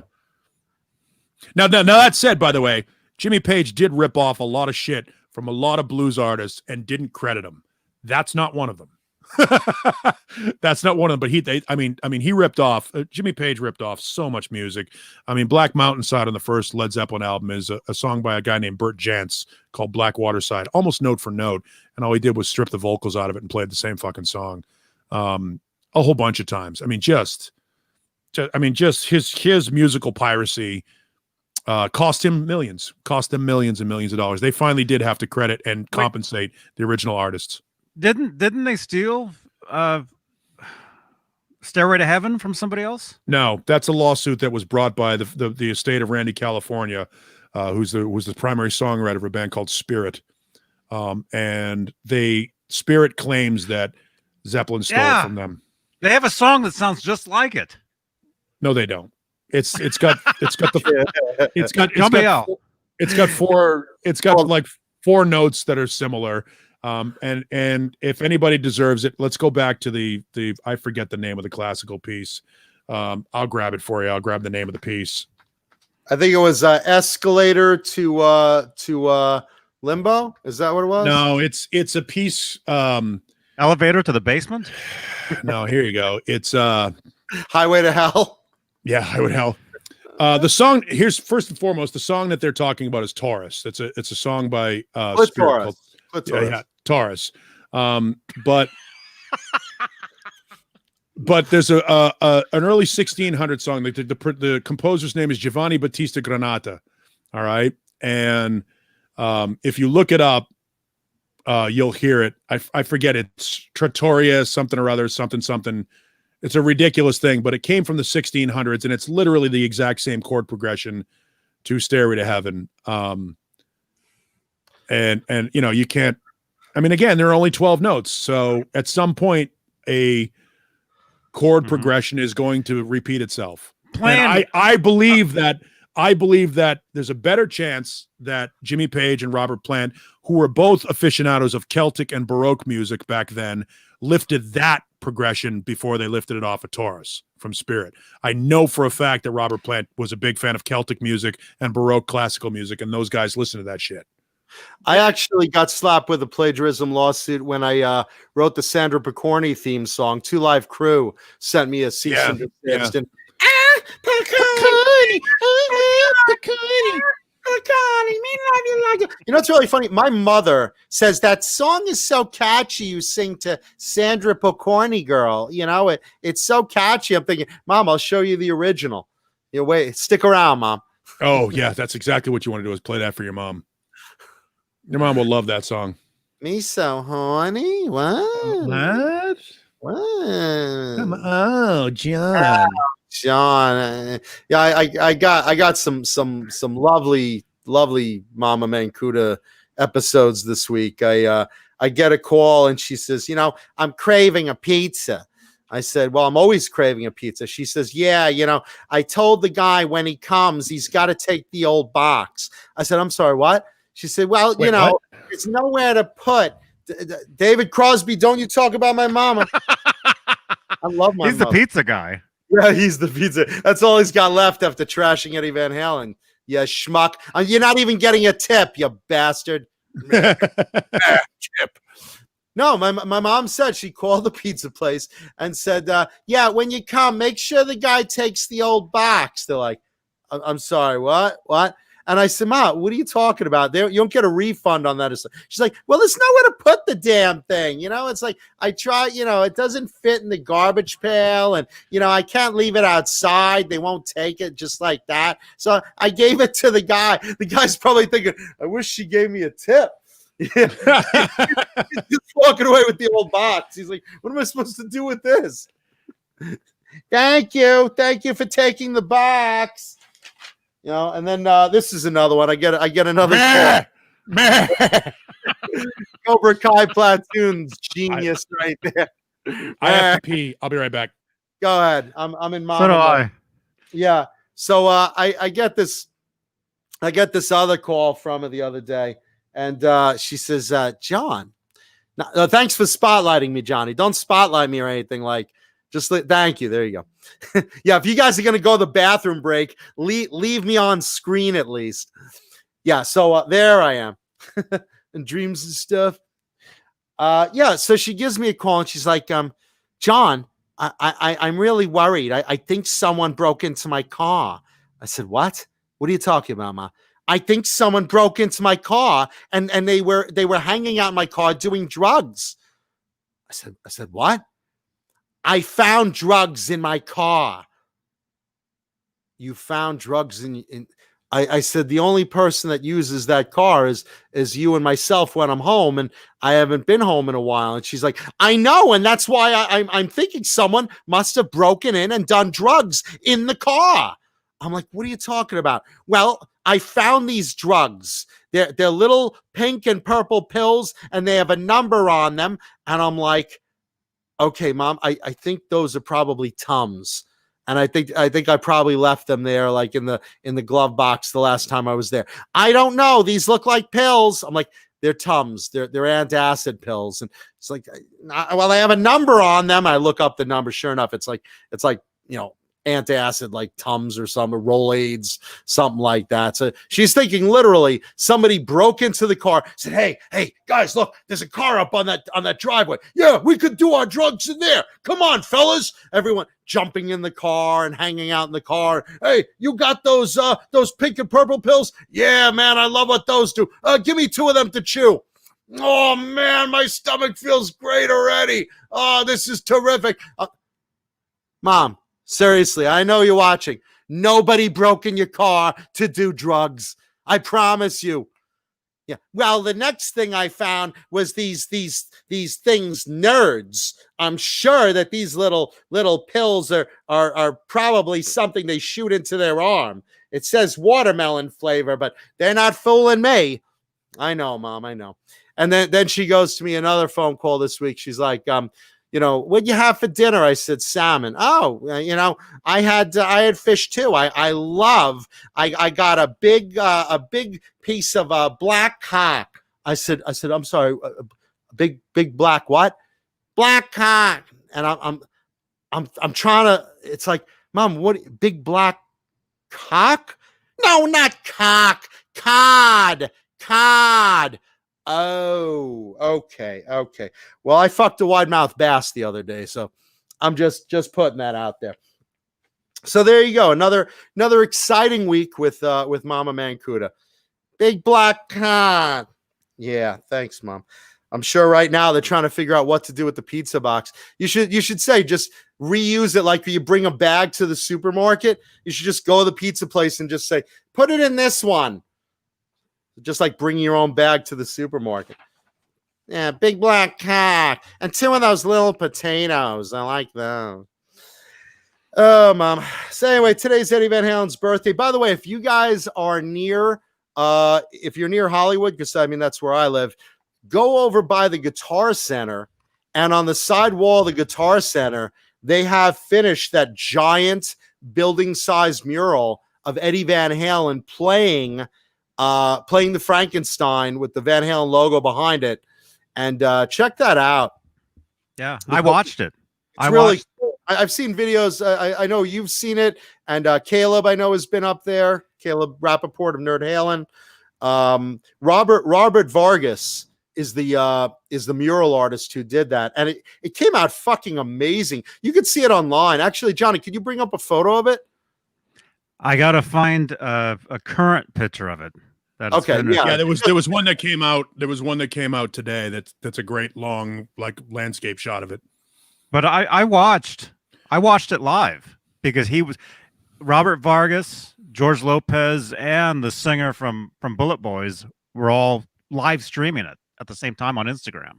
No way! The singer from Bullet Boys, Mark Toreen, is a fan of Van Halen. I didn't know. I would never have known. Who would have known? Who would have known that Mark Toreen was a fan of Van Halen? Yeah, and Wayne never given us any sort of indication of that in the past. Yeah, and Wayne, I also like when Johnny's at the helm putting up a picture of Mama Mancuda when I tell her stories. But John had to pee, so Oh, there I am. Oh. And I don't look like that. My legs don't look like that. And I certainly don't sound like that. Oh. There we go. This one's almost where it was almost finished. The one today, I think, was finished. The mural image today. And yeah, take a second, leave a thumbs up on the video. Come on, guys. We're live. Look how cool that looks. Oh, it's great. It's the whole side of Guitar Center Hollywood. Yeah, it's the whole side of the building. It's not. We thought it was the back. It's not the back, but it's the. I guess there's a parking lot on the side of it. Yes, you know what's an indication of the parking lot, Johnny, is those concrete things inside the lines that are painted on the ground. That's usually indicative of a parking lot. Yeah, I mean, I'm no expert, I'm no archaeologist, but I believe cars have occasionally in the past parked in that vicinity. Again, no expert. I mean, you might want to Google Earth it to find out. Now, wouldn't that be funny if that was the mural? The guy got the wrong thing. Oh. He got the wrong email open, and he's like, "They want a mural of that on the side of the guitar." All right, Mama Mancuda Wonderbug, got it. Here we go. Just like Eddie Van Halen, I look good on the side of a building too. Man, I would love to have Mama Mancuda on the side of a building. I should just get a billboard of that. Wouldn't that be great? Mama Mancuda, as seen on the Johnny Beane TV show. Mm-hmm. Talking to 80's live. Would it be great if they put Mama Mancuda, if fucking Eddie Van Halen's hands were wrapped around the Mama Mancuda cartoon right there. The Mama Mancuda guitar. The Mama Mancuda guitar right there was Eddie Van Halen's thing. You know, here's the thing. Agent Cobra Kai platoon. Right, there you go. Yeah. Yeah, just spin it upside down so he's playing the Mama Mancuda guitar. Here's the thing. It's inevitable. It's inevitable. We're in Los Angeles. The first motherfucker that tags that thing is going to get a fucking pistol whipping. Oh, absolutely. But you know, I mean, look, I'm certainly not being I don't want to be the first one to suggest it, but you and I both know somebody has been watching that thing being painted for the past couple of weeks, and they're thinking, I'm going to put Prince Tron with a fucking crown or some shit in there and try to tag that thing, and they're going to get their ass whooped. Oh, and rightfully so, man. Yeah. Right. But you know, I mean, I'm sure they've planned that. I'm sure they've thought about.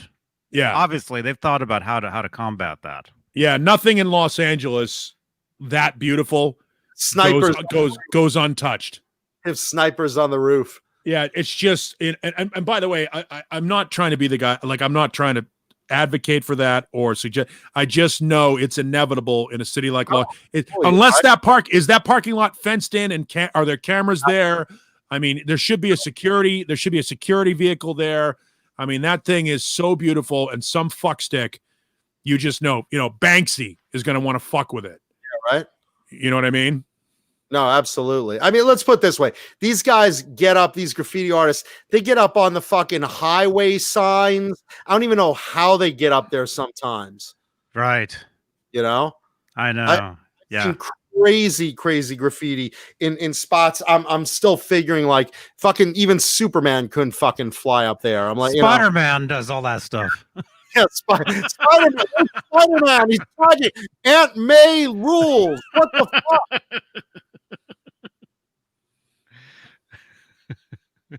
Yeah, Tube Supio, you say strings don't bend like that. With Eddie, anything happens. The man uses telekinesis to bend his strings. Yeah, I mean, yeah. And I was watching Robert Vargas. He did an interview earlier, and we all know that's an actual picture. Like that's an actual picture of Eddie that he loosely based this mural on, but he added certain things like the necklace and the bending of the strings. That was his own touches. Hey, listen, Eddie could do whatever Eddie wanted, man. It's his birthday, so that thing is awesome. Leave a thumbs up for us talking about Eddie Van Halen. Or my mother, whatever you prefer. Leave a thumbs up, Johnny's mother. Wait, what? Oh, no. A checkup. Why do you have to be so awful in that way? John, you're so crude. Well, I don't understand. You're never going to meet a girl that way. Oh, boy. Well, I am. The girls I like, I do. Yes. I'm not going to meet the girls you want me to be with. I'm going to meet the girls I like to be with. Yeah. There you go. Pooh Ninja says, huff up 2 cans of Krylon Gold and you'll also be flying over bridges until your brain dies. Yeah, that's true. Unbelievable. I mean, it's amazing artwork, and it just came out super nice. And yeah, I mean, they really, if anyone deserves the side of a building, it's fucking Eddie Van Halen. Well, Guitar Center, how many guitars, does Guitar Center in Hollywood still exist if it's not for Eddie Van Halen? No, really not. I mean, it's that walk of fame in front of it, with all the handprints of everyone. That's really what keeps that store alive, because they're going bankrupt and filing Chapter 11 every other year. And I mean, they're always fighting for that. So, and their biggest display in the window is the Van Halen displays. Yeah, that you have Van Halen, you have Zakk Wylde, you have Steve Vai. I think who else is in that window there. Nirvana. No, not Nirvana, Johnny. No, I've been there. Not on my watch, brother. I don't mind if they spray paint over that window. You can tag it right over there. By the way, Dog PA, I like Sam Ash. They're just across the street from it, so they're not even up the road. They're literally across the street from it. Yeah, and who else is over there? I was gonna say Carvin. I don't know if they're still there or just the building. I don't know. I know back in the day you had, I think it was Guitars R Us, which was Howie Huberman's place. And I remember Grover Jackson used to go in there with like seconds of bodies and necks during, when payroll was due, just to supplement, paying the crew. I don't know where it was, but I know it wasn't far. ESP's original custom shop in the late 90s, when they opened up their first USA custom shop, was pretty close to Guitar Center, I think. Well, they had one on 48th Street Custom. Yeah, but that was, and then they stopped making USA guitars for a while, and now they're back doing it. Right. But I mean, back in New York, 48th Street was like the guitar haven of the US. No, I mean, I'm talking about the LA one. There was an LA ESP custom shop. Right. I don't know. I don't know the exact street address. I apologize, but I know it was a small boutique place. It would probably be on Sunset. Yeah, it was not too far.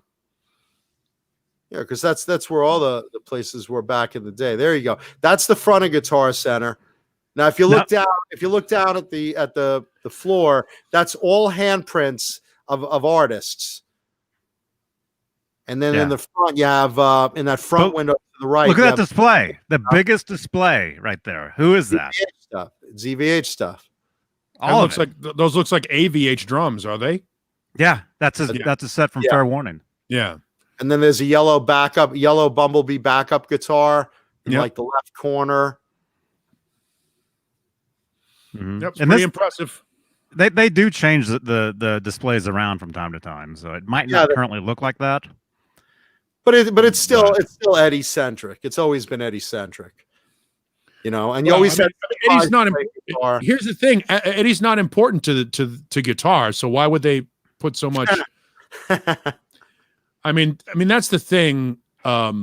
It's not so much what Eddie did with guitars; it's what Eddie did for guitars. I mean, the idea of the next great guitar invention or modification or advancement was the Super Strat. I mean, you had the Strat, you had the Les Paul, and then all the variations on that. But then somebody said, hey, let's do both of those into one guitar, and kicks off an entire industry, a wing of the industry that obviously, certain guitar manufacturers have perfected the art of the Super Strat. I would say the Gem has perfected the art of the Super Strat, and everything else is sort of a level below that. But that's the idea that you could have a beautiful Stratocaster guitar and the fat sound of a humbucker. That's Eddie, man. Nobody did it before Eddie. Totally Eddie. And that's the most important thing, that I think the most important contribution of Eddie Van Halen to music is he changed the way music was performed, sound, and recorded just by that. That an entire genre of guitar playing came from that. And think about this, guitar playing before he came along was like kind of drifting toward punk and, you know, yeah, it was minimalism. It was the Joey Ramones and, you know, look, yeah. Pete Townsend is not a great technical guitar player, phenomenal songwriter, but not a great technical guitar player. Jimmy Page was all strung out on heroin. Joe Walsh was fucked up. Peter Frampton was over. Joe Perry was fucked up. There was nobody there in 1978, 79. Ace Frehley was done. Kiss was pretty much on their way out doing disco. This guy kicked everybody in the balls and went, hey, now, would it have been Randy after him? Maybe. It was a race to the finish, and Eddie got there first. Yeah, but even then, the Super Strat wouldn't have been developed. Whammy tricks wouldn't have been developed. I mean, you know, Eddie really put that Floyd Rose into people's hands. Yeah. You know, I mean, by the way, somebody pointed out the next guitar advancement was the Pia. The Pia is just a rehashed, repackaged gem, and it's nowhere near as innovative. The gem the gem. Yeah, the gem was the last great guitar innovation. They tried it with Steinbergers, did a good job. Strandberg is trying to do it now with the multi octave guitars with those the way those necks are set up. They're trying. Everybody's trying to do something, but when it comes down to it, Stratocaster, 21 frets, not 22. The old 21 fret neck Stratocaster with a slanted humbucker and a Floyd Rose. And one volume knob. And everybody is doing it now. We just talked about Kramer putting out these new signature models. They're all a variation on that. All the new Charvels are a variation on that. Every guitar company makes their version of that now. Again. Seth the Music brings up George Lynch was killer back in the day too. Dude, there were a ton of guitar heroes back then. Absolutely. But with that said, Eddie was the trendsetter.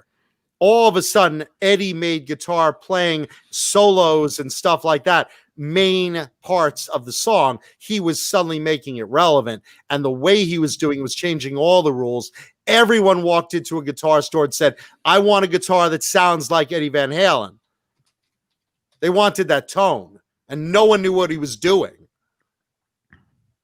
Mm-hmm. But it's also the way the guitar looked. The guitar was, everybody loved it when it was black and white, but when it was red, black and white, that's when it just became something so unique unto itself. It was like every time, it was funny. It was black and white, so people started painting their guitars black and white, and then they went black and gold. And everybody started painting their guitars black and gold. And then he went, oh, yeah, fuck you. Bang. And nobody could do that. Nobody could recreate that. That was his thing. And, you know, look, somebody brings up in the chat, multiple people brought up in the chat, that there were probably guys that put humbuckers and strats before Eddie. Sure. And Eddie wasn't the first guy to tap. Roy Smeck was the first guy to tap. I mean, you got these guys that are, you know, that it doesn't necessarily who did it first chronologically. It's who's the guy that came through the gate and brought it to the masses. Eddie was the guy. Yeah. Eddie made it mainstream. That's what's important. Yeah, but speaking about George Lynch, here's a picture. Somebody posted this in my group the other day, and I saved it. I'll show this to you. I don't know who the other guy is, but I've never seen this. I don't recognize the other guy. Do you, Paulie? No. He's got that porn stash, though. And that is one of George's guitars. And that's early 90s. That's Eddie. That's 90. And that's fucked up, Eddie. Look how coked out he is there. Yeah, he definitely is gone. And don't, you know, hey, more power to him. Today's his birthday. Come on. I know. God love him. Of course. I don't know who the porn. That's not Ron Jeremy. No, it's not Ron Jeremy. But whoever the guy with the porn stash is getting a bird's eye view of some pretty amazing shit right there. Yeah, some pretty amazing shit going on. Is that a Kramer then? Jeff David says that's Peter Criss. It's not Peter Criss. That's Peter Criss. It's either a Kramer. It's an ESP. I think that's the Charvel.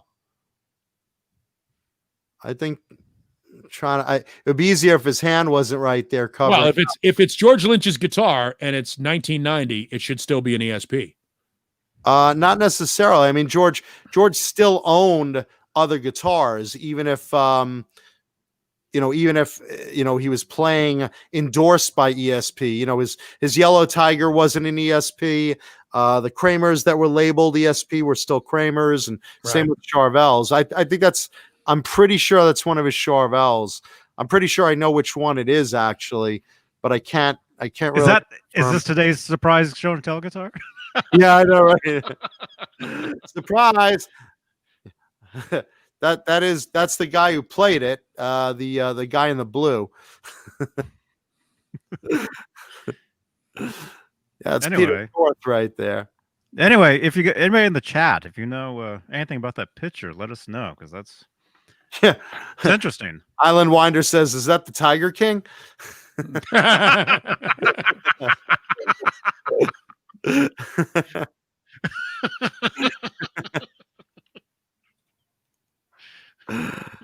Yeah, I think we need a Bernie Sanders with mittens in that photo, and where that guy in blue is. That would be very funny. Cobra Kai. Yeah, Cobra Kai's busy making the Mama Mancuda guitar into the Van Halen wall mural, I hope. Oh, Jeff Davidson. Oh, come on, Jeff. Come on, it's his birthday, man. Come on. Hey, here's the thing. I said this morning on the show, because we did a tribute to Eddie on the show, obviously, on the radio show. Think about this for a second. Of all the guitar players that were out there, all the big rock guitar gods that were out there prior to Eddie Van Halen, they all present guitar as if it comes from a religious figure, a scepter, something that was to be brought down from the heavens to bestow upon you this gift of magical music that comes from my fingers through the guitar. And Eddie was the first guy that made me think he was having a good time. It's like it was a toy in his hands. He was like, yeah, man, fuck, this is awesome. All the other guys, the Joe Perrys and the Angus Youngs and the Peter Framptons and the Ted Nugents and the Jimmy Pages and the Ace Frehleys, they were all, I am a guitar god and you will bow down before my talent. Eddie was like, fuck, man, where's the beer? Like he was the first guy that made me think that guitar playing could be fun. Because Eddie didn't know where it was coming from. All those ideas, he said it just happened. I was about to say, Eddie always had this shocked look on his face because, like, there were a lot of times he just didn't even realize what he was coming up with. Like, whoa, hey, are you guys seeing this? Look at this. Look what I'm doing. Holy shit. Whoa. I mean, he had that, oh my God, I'm shocked too, Sure is good. There was an interview where he was saying a lot of times he'd play something cool and he tried to do it again and he couldn't. Because he couldn't remember. What did I just do? He was surprised that he actually just did that. But he always said all his ideas, everything came from somewhere else. He always said it wasn't him. Eddie made the guitar look like a toy. He like Eddie, the word playing wasn't what he was doing. It was the moment he was having. He was truly when you watched him play, like you said, it came through him. He was just kind of like, all right, cool, whatever. Dogpaw brings up Richie, Jimmy, and Pete seem to enjoy it. Yeah, they seem to enjoy it. Richie occasionally smiled, but not a lot. Jimmy, I think, was so fucked up and in bliss that he was just amazed at what was going on. And I'm sure he loved playing it, but it wasn't fun. Like when Jimmy was playing, it looked like he struggled with it. Same thing with Townsend. It looked like he was beating the shit out of it and getting his aggression out, which is great. Eddie was just like, this is the thing I'm doing, man. And check it out, man. This is what we're going to do. Like there was such a laid back, fun quality to what Eddie Van Halen did. And I think that's what a lot of the guys that tried to cop him miss. I think a lot of the guys that try to cop Eddie Van Halen miss the fun. That doesn't seem fun for some of them because let's face it, playing like that is hard. Guys like Vi is having fun. But when I watch Joe Satriani play, I don't see joy. I see an amazing guitar player, but I don't see a guy joyful to be playing. Because he's thinking the entire time. Well, that's it. He's amazing. He's an amazing musician. He's like, how does this connect to this? This goes to this. It's all math. Even Stevie Ray Vaughan didn't look like he was playing. He looked like he was worshiping it and bringing some amazing sounds out of it. But Eddie, it just seemed like the thing he was doing. To me, a guitar in Eddie Van Halen's hands was like a volleyball or that's all he did. It was just a toy. That's all he did was play. He enjoyed it. He really, really, really enjoyed it. Yeah, and it's so like, and it was infectious. Like you couldn't be. And prior to Sammy Hagar getting into the band, there was nothing serious about Van Halen. Like they didn't write serious songs, serious love songs, serious this, serious that. There was nothing mature about Van Halen. It was a fucking party. Then Sammy joined, and oh, by the way, they matured way eons above most of their peers. They wrote amazing, mature, complex, fantastic, amazing music that far. I mean, look, during the grunge era, only one of those bands was still putting out quality music from 91 through 96, and it was fucking Van Halen because they adapted and did their own thing. But Eddie made it joyful, made guitar playing joyful, naturally joyful, not fake joyful. I think even Mick Mars didn't look like he was having a good time. George Lynch doesn't look like he's having a good time. Jake E. Lee didn't look like he was having a good time. CeCe DeVille looked like he was having a good time, but he was probably just coked up. CeCe was high. He was just so high. But Robert Richardson brings up Eddie. Eddie was always smiling. Exactly. That was a real sincere smile. Yeah.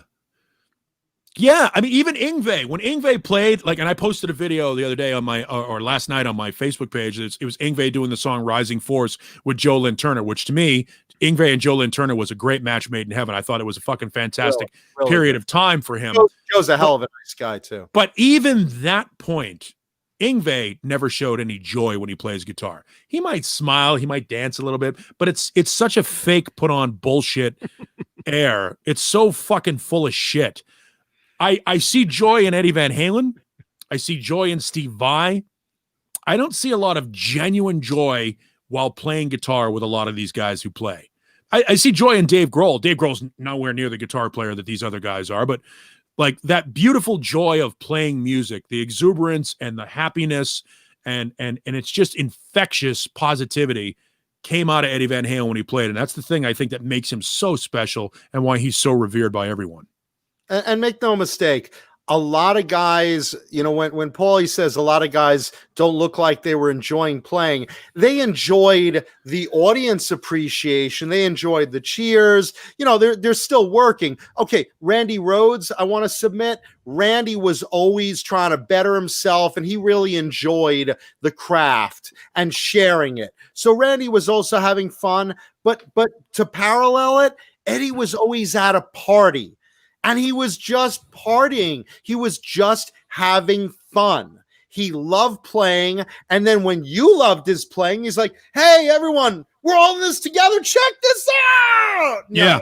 That was it. And then Sammy also, even during the miserable shit grunge era where everyone was downtrodden, Sammy's a party guy. Sammy was having fun too. So these guys were all bonding and having fun. And Eddie's still Eddie. Having fun. Check what I'm doing. Look at this.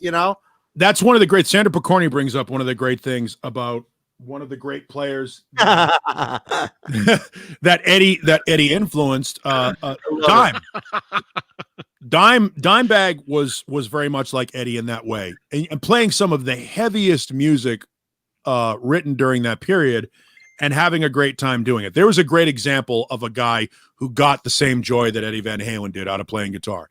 Dime was and I knew him parenthetically through over the years of radio, both in Pantera and Damage Plan. He was just like Eddie in that way. All he wanted to do was play guitar. Good dude. I mean, happy dude. Never said a bad word about anybody. Vinny could be hit and miss, kind of like Alex Van Halen, very similar. He was a big brother type who would sort of watch over his little brother, who would be a little bit rambunctious and a little bit, but Dime had that same joy.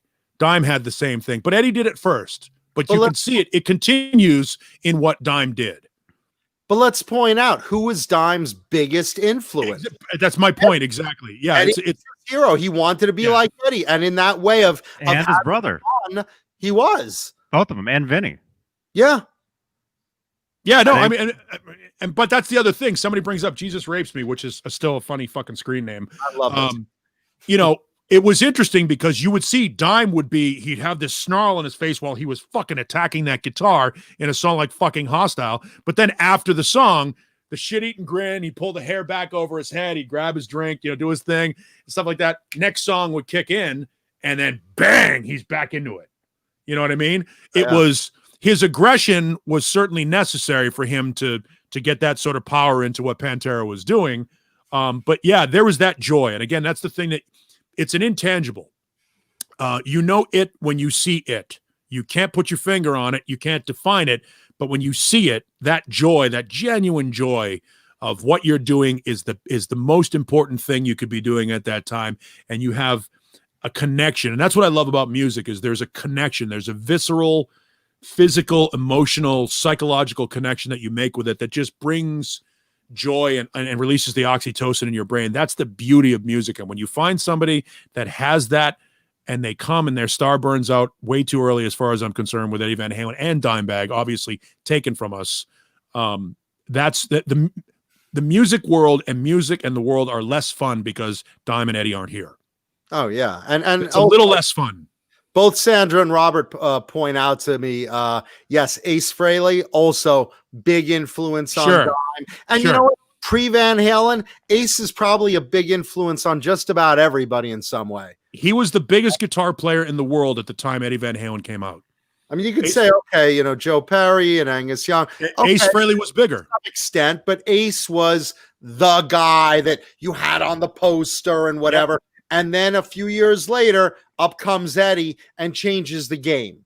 Really up the ante to Jimmy Page levels, Biggest guitar players in the world prior to Eddie Van Halen might be in this order: Ace Frehley, Jimmy Page, Peter Frampton, Steve Miller, Ted Nugent. Those were the big guys in the mid-'70s. I'm going to change your order. I'm going to change your order. I'm going to say. No, I'm just saying those were the guitar gods. Slot them any way you want. All Gibson players. Sure. Yeah. Yeah, because at the time there were no super strats, and Humbucker's tone was the big, thick, rich tone everyone wanted. Eddie wanted that too. He just didn't want to lug around a fucking 13-pound guitar. Yeah. Mm-hmm. Yeah. Well, he played them though. Hey, Fernando, good to see you, man. Fernando Riley on Facebook. Nice. Welcome, Fernando. Good to see you, man. An interesting point. Somebody brings up Steve Lukather. I love Steve Lukather. He may be the greatest session guitar player on the face of the earth. He's on more songs than you can possibly imagine. He is one of the greatest, most underrated, maybe the most underrated guitar player in the history of guitar. He's on so many records you don't even know that he's on. He can play anything. He's a musical chameleon. And those who know that Steve Lukather is that good, know. But Steve Lukather, a great example of a guy who's joyful, but he's not considered a guitar god amongst the masses. Most people, if you walk into a room and say Eddie Van Halen, Ace Frehley, Jimmy Page, they know who that is. If you say Steve Lukather, they go, who? And that's the thing, is he's just not at that level. Somebody else brought out Tom Schultz. Tom Schultz wasn't a name. Boston were huge, but Tom Schultz wasn't considered as big as guys like Peter Frampton, Steve Miller, and Ted Nugent and Ace Frehley back then. Those were the guys. Ted Nugent was headlining festivals back then. And people forget how big a guitar player Ted Nugent and Steve Miller were at the time. Obviously Ted Nugent's mouth has diminished the appreciation for how good he is. And Steve Miller was all over and is still all over the fucking radio. Those songs that he wrote, Fly Like an Eagle and Book of Dreams, those records were massive records for their time. And I mean, you could spread this all around Joe Perry and the Eagles, and not as big. Not as big. Joe Walsh was a pretty big guitar hero back then. Yeah. And when he came in with the Eagles, that was like the thing. And, and by the way, shout out to Jonathan McCulloch. Glad that our show is cheering you up tonight, man. That's why we're here, because we're having fun too, but we really do this for you guys and girls out there. So we want to brighten up your week. That's why we're here. So that and massive amounts of cocaine that are being delivered right now. And what did Gene Simmons used to say? Also, a nominal fee. Nominal fee. Speaking of nominal fee, Bang energy drink. Just want to point that out there. Delicious Bang Energy drink, one of the sponsors of the show. And of course, Swiss Picks, the greatest guitar pick ever created. Ever! Once you get a grip on these, you will never let these things go. These are great. They're Check awesome. them out. They're awesome. They're in my guitar room. I'm using my other room. Yeah, and little kids can't choke on it because it has holes in it. So that's another plus. Well, yep. Don't try that at home.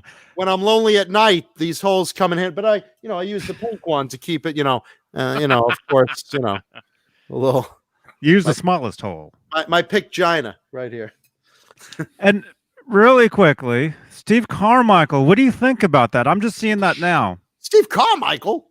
Gibson just posted something an hour ago on Instagram. Because this is what we're doing instead of NAMM, boys and girls. I don't know. What he says, did something happen? Well, what's the fucking post? Did you guys read this? I can't read it even when I'm just going to Google Gibson Instagram. Johnny, you're fucking Johnny, put your glasses on. Holy shit. I can't see a thing. Gibson supports the amazing musicians, artists, and creators who have been on the journey with us, past, present, and future. Our collective success relies on embracing the diversity of talent, the inclusion of all, and the confidence to create. We believe in the power of music, and especially in the power of positive words to encourage progress. Please respect these artists and be a part of the positive process with your words and support. Huh. Did something happen? Someone was bashing someone? Or are they going to change their name to Mesa Boogie? I know Orathani just got a guitar, and Gene Simmons has a deal with them. So, I know they're cutting deals with certain artists. Yeah, it's funny because Wayno, one of our executive producers, and again, my good friend, hit me up on a text, and he showed me a picture of Dave Mustaine doing, it was like a Zoom meeting or something like that. And behind Dave Mustaine was a Gibson guitar too. So there's a chance maybe Mustaine is signing with him. Look, that's what resurrected Deane Guitars. You remember when Deane Guitars was signing all these guys to these endorsement contracts way back when? It helped raise the visibility, and people bought a lot of those Dimebag guitars. They bought the King V guitars. They bought a lot of these guitars based upon. That's why celebrity endorsements exist. That's why Nike is the dominant athletic wear, because Michael Jordan. You know what I mean? You sign an endorsee to a company. Look, if you don't think the EVH numbers are killing it for Fender right now, you'd be high. That's sort of what it's all about. So perhaps somebody got signed to Gibson as an endorsee, and there was some sort of social media backlash or something to that effect, and Gibson is just getting their back. I don't know, but it's an interesting thing. If you read the comments, like everybody's like, "What's going on?" Yeah, no, I'm curious too. That's like a weird statement. All these comments in here, they're all like, "Yeah." What do you guys think of the chat? What do you guys think about what's going on with Gibson? Wait, Steve Carmichael just said someone commented about people bashing Sheryl Crow and Orianthi. I can never pronounce her name. And you probably should, because she's your future ex-wife. I wish. She's beautiful. Super talented. Now that Richie Sambora let her go. She let him go. Big mistake. Probably. I don't know. She's cool. I like her. Let's see. So they were bashing her in posts. Maybe is this like please don't let this be like a stupid, oh, girls can't play kind of thing. Please don't do that, because Ori can like place circles around most male players. Like, really. So let's be realistic if that's where this is going. Well, just say players in general. I'm just hoping that this isn't a bash because they're female. That would be stupid. Look, there are a lot of really bad guitar players on this show right now. There are also really bad guitar. Yeah, fuck you, B. Get in here. Oh, please. Yeah. Don't look at me. I have F.U. Tone's guitar. Look at me. Look at that headstock behind Mustaine. Look at that headstock. That was not placed there by accident. Yeah, no shit. You know what I mean? Everybody knows what's going on there. Yeah, because everyone always puts their guitar right in front of their couch, where the headstock can be seen on camera. Yeah, and he's looking towards it too. Look. I wish I were playing. Yeah, no, it's a there are a lot of, bad guitar players that have endorsement deals. There just are. There are guys who have, like Tommy Thayer. Why does Tommy Thayer have an endorsement deal? I mean, he's a good guitar. That's a Gene move. But he's a good guitar player in Black and Blue. He was a decent guitar player, but he makes his living as a cover artist. He's basically up there playing Ace Frehley's guitar lines, which even if you ask Ace will tell you are not the most difficult guitar lines on the planet to play. I can't play them. Tommy can. And that's what he does. That's how he. So why would you buy a Tommy Thayer signature guitar? And I mention it because our friend Rico B actually bought one. It's a beautiful guitar. I played it, did a video for our friend Dane Zimmerman, who has Zim's guitars. That white one? No, it's the blue sparkle one, and it's got Duncan JBs in it, and it plays very well, and it's a great guitar, regardless of the fact that it's a Tommy Thayer signature guitar. If they had put that guitar out and just said, here is an Epiphone Les Paul in this blue sparkle paint scheme with Duncan JBs in the bridge and in the neck, and Grover locking tuners on it for $800, I would say, how does it play? It plays great. I want it. Tommy Thayer's name on the headstock of a guitar means less than zero to me, but to some people it does. And if somebody signed as a Gibson endorsee and they're getting hate or something like that, I think it's great that Gibson is stepping up and saying, hey, fucking, we're all the same team. We all love music, and let's show a little respect back and forth. No, I agree. And look, I someone said, oh, Orathani, or am I pronouncing Orianthi? Orianthi. And apologies to her if someone from her camp is watching. Yeah. Love her playing. Think she's terrific. Just can't pronounce the name. I call it Ori, whatever. And some people will say Orianthi, but they're from New England. Orianthi. Okay. Someone said in the chat, Orianthi doesn't deserve a signature model. Why not? I mean, it's an acoustic. It's a model she plays. Why not? She's a good player. Yeah. She's had endorsee guitars before. Do you know who has a guitar endorsement? Taylor fucking Swift. Do you know who sells more guitars? Do you know who sells more guitars? Sells more guitars than anyone right now. Taylor fucking Swift sells guitars right now. Sells more guitars than anybody in America right now. You don't think that was a fucking smart idea? Does Taylor Swift play guitar? Who gives a shit? She sells guitars. Oh, Pooh Ninja, you're killing me tonight. That's funny. No, I agree. And look, Taylor Swift, fact is, the girl does play guitar. Sure, it's folky music, but it's top of the charts music that sells millions and millions of albums. And girls have been picking up guitar because of Taylor Swift. Yeah. Look, if Taylor Swift causes the next Great Cat, there's a reference for you. We're talking 80s metal. You guys should look up the Great Cat. She's fucking awful. Really, like Nitro bad, but with an electric violin. Yeah, she's and guitar. Google it, really. Yeah, the Great Cat, KAT. She's fucking talentless. Yeah. And yet, we're talking about her.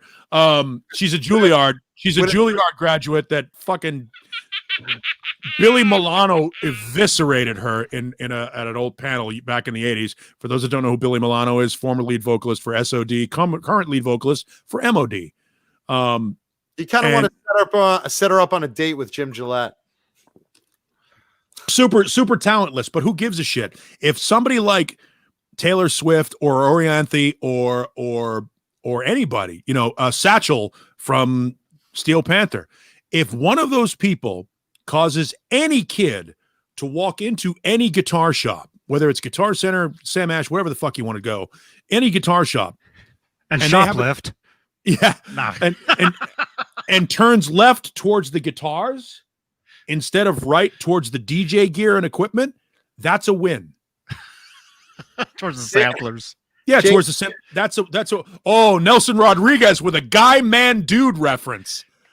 Oh, Guy Man Dude. What a I remember that. There's another great name. GUYMANNDUDE. Guy Man Dude. Oh my God, what a fucking pull. I mean, if there was ever anybody worse than Michael Bascio, or I'm sorry, back when he was Michelangelo, it's Guy Man Dude. Oh my God, is he awful. Just awful. Brings me back to wanting to listen to my old Thor cassette. Guy, you know what's funny is Thor records are selling now. Because they don't know what it is. The kitsch factor. It's the Marvel Comics guy. Let's buy Thor. And then they're like, and we're off to Asgard. And it's like, man. Oh my God, it's fucking funny. Shelf, man. Just put it on the shelf next to the action figures. I go to the record store that I buy all my CDs from, and I walk in and I'm going through the metal section and I see there's a Thor J card there. I'm like, Thor has a fucking section? And I flip past it and it's like packed full of his catalog. Now, how many in his catalog exist? How many? I think it's like eight or nine records. And the fucked up part about it is you know, you don't stock items that don't sell. So clearly, unless you're Dane Zimmerman, then oh, now why the kick in the nuts? I'm just having fun. I'm just kidding. Fred Armisen callback. I kid. But what store is that though? Because you know you go to Rasputin's and Amoeba, and they have millions of the same CD like piled underneath. Yeah, you know, they got them free. It's a local. They get them. Those are promos. Those are cutouts. Those are promos. The store is called Zia Records. It's a chain based out of Nevada, but they've got 4 or 5 stores here in Phoenix, 1 in Tucson, and I think 2 up in Nevada. But so Phoenix is their biggest market, and they're a new used record store, new and used. They do records, vinyl, videos, you know, some music equipment, shit like that. They're basically a jack of all trades type store, and it's cool. But when you go, they have cassettes too. You know, it's funny because you can go in there and you're like, oh my God, Black and Blue, Nasty on cassette. $9. Fuck you. It was great. What are you talking about? I know, but just my $9 for $9 on cassette. Yeah, well, on cassette, no, but on CD. Yeah. But you go into these stores, and if you see a J card for Thor, I go, who the hell knows who this guy is? For those of you that don't know, there's a great Netflix documentary on Thor. He's awful. Really bad. Really bad. Just, I mean, if you thought Anvil was stupid, watch the Thor documentary. See, Anvil is at least lovable. Thor is just, oh my God, what the fuck? Yeah, it's just, who thought this was a good idea? Thor was, for those people that don't know, he's this tall, he's German, and he's tall, or Dutch. Tall, and he was Kane Roberts before there was Kane Roberts. He was on roids. He lifted a lot of weights. He got very muscular with very blonde hair, like Thor, like the cartoon character. Get it, Thor. And he would come out on stage wearing like leather pants and like a bustier, like straps across him, with sledgehammers and swords, and sing songs that's something that Dio might have written, except Dio had talent. Thor has none of the above. And every song was about riding off to Asgard, or it was awful. Or the Frost Giants, or it was like, oh God, I love the comic book, love the movies. Come on, man, your music just sucks. Pick another gimmick. He would do the old Franco Columbu bit where he would take a hot water bottle and blow it up, inflate it on stage until it popped, because that was apparently metal. What would have been great was is if Thor had gone on tour with Odin. Oh my God. Odin.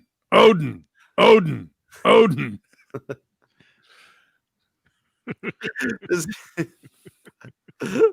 a callback to Decline of the Western Civilization Part 2. Again, a highly recommended movie for the talking guitars and 80s metal fans. Absolutely. Yeah, definitely. I've seen it. The Chris Holmes scenes alone are priceless. California Home Builders, name one good guitar riff written by a female guitar player. How about you look at the Heart catalog? Suck it. Oh, Lita Ford too. The Heart catalog. I mean, my God, the intro to Crazy on You. Name 10 male guitar players that could have done that. Barracuda. Yeah, Barracuda's Achilles' Last Stand from Led Zeppelin. They copped that pretty heavily. But who did Led Zeppelin steal it from? Right, exactly. Guitar solos. The guitar solo in Odin. The guitar solo in Magic Man is fucking phenomenal. Nancy Wilson is as good as, if not better, than almost everybody that came out since her. She's a phenomenal guitar player. So, yeah, Joan Jett, anybody? Of course they wrote those songs. Pat Benatar. Well, Pat Benatar, that's Neil Giraldo. But, yeah, she didn't play. But Joan Jett. Take Joan Jett. Mm-hmm. And Nancy Wilson and Wilson is doing a tribute to Eddie. Who wrote Cherry Bomb for the Runaways? I think that was Sherry Curry. I'm not sure. No, actually, Cherry Bomb might have been written by Kim Fowley. Because that song's great. Yeah, might have been Nilly Broche, terrific guitar player. Love her work. Definitely up and coming. I can't think of anything, that's like, memorable that she's done. But, same with Nita Strauss, another amazing player. Alice Cooper doesn't pick junk. Nilly Broche, that's Ethan Broche's sister, for those that don't know. Talent is dripping out of that family as far as guitar players. So, yeah, I see her on Facebook every day. Yeah, great girl, talented girl, really good stuff. By the way, California homebuilders, I know you're just trying to troll us, but if you really want to see a great female guitar player, why don't you go back and look up Sister Rosetta Tharpe? Who is that? Yeah, exactly. And we like trolls. Yeah, we like trolls. Yep. We're under the bridge. You have to pay the toll before you can leave the lair of the troll. Oh my God.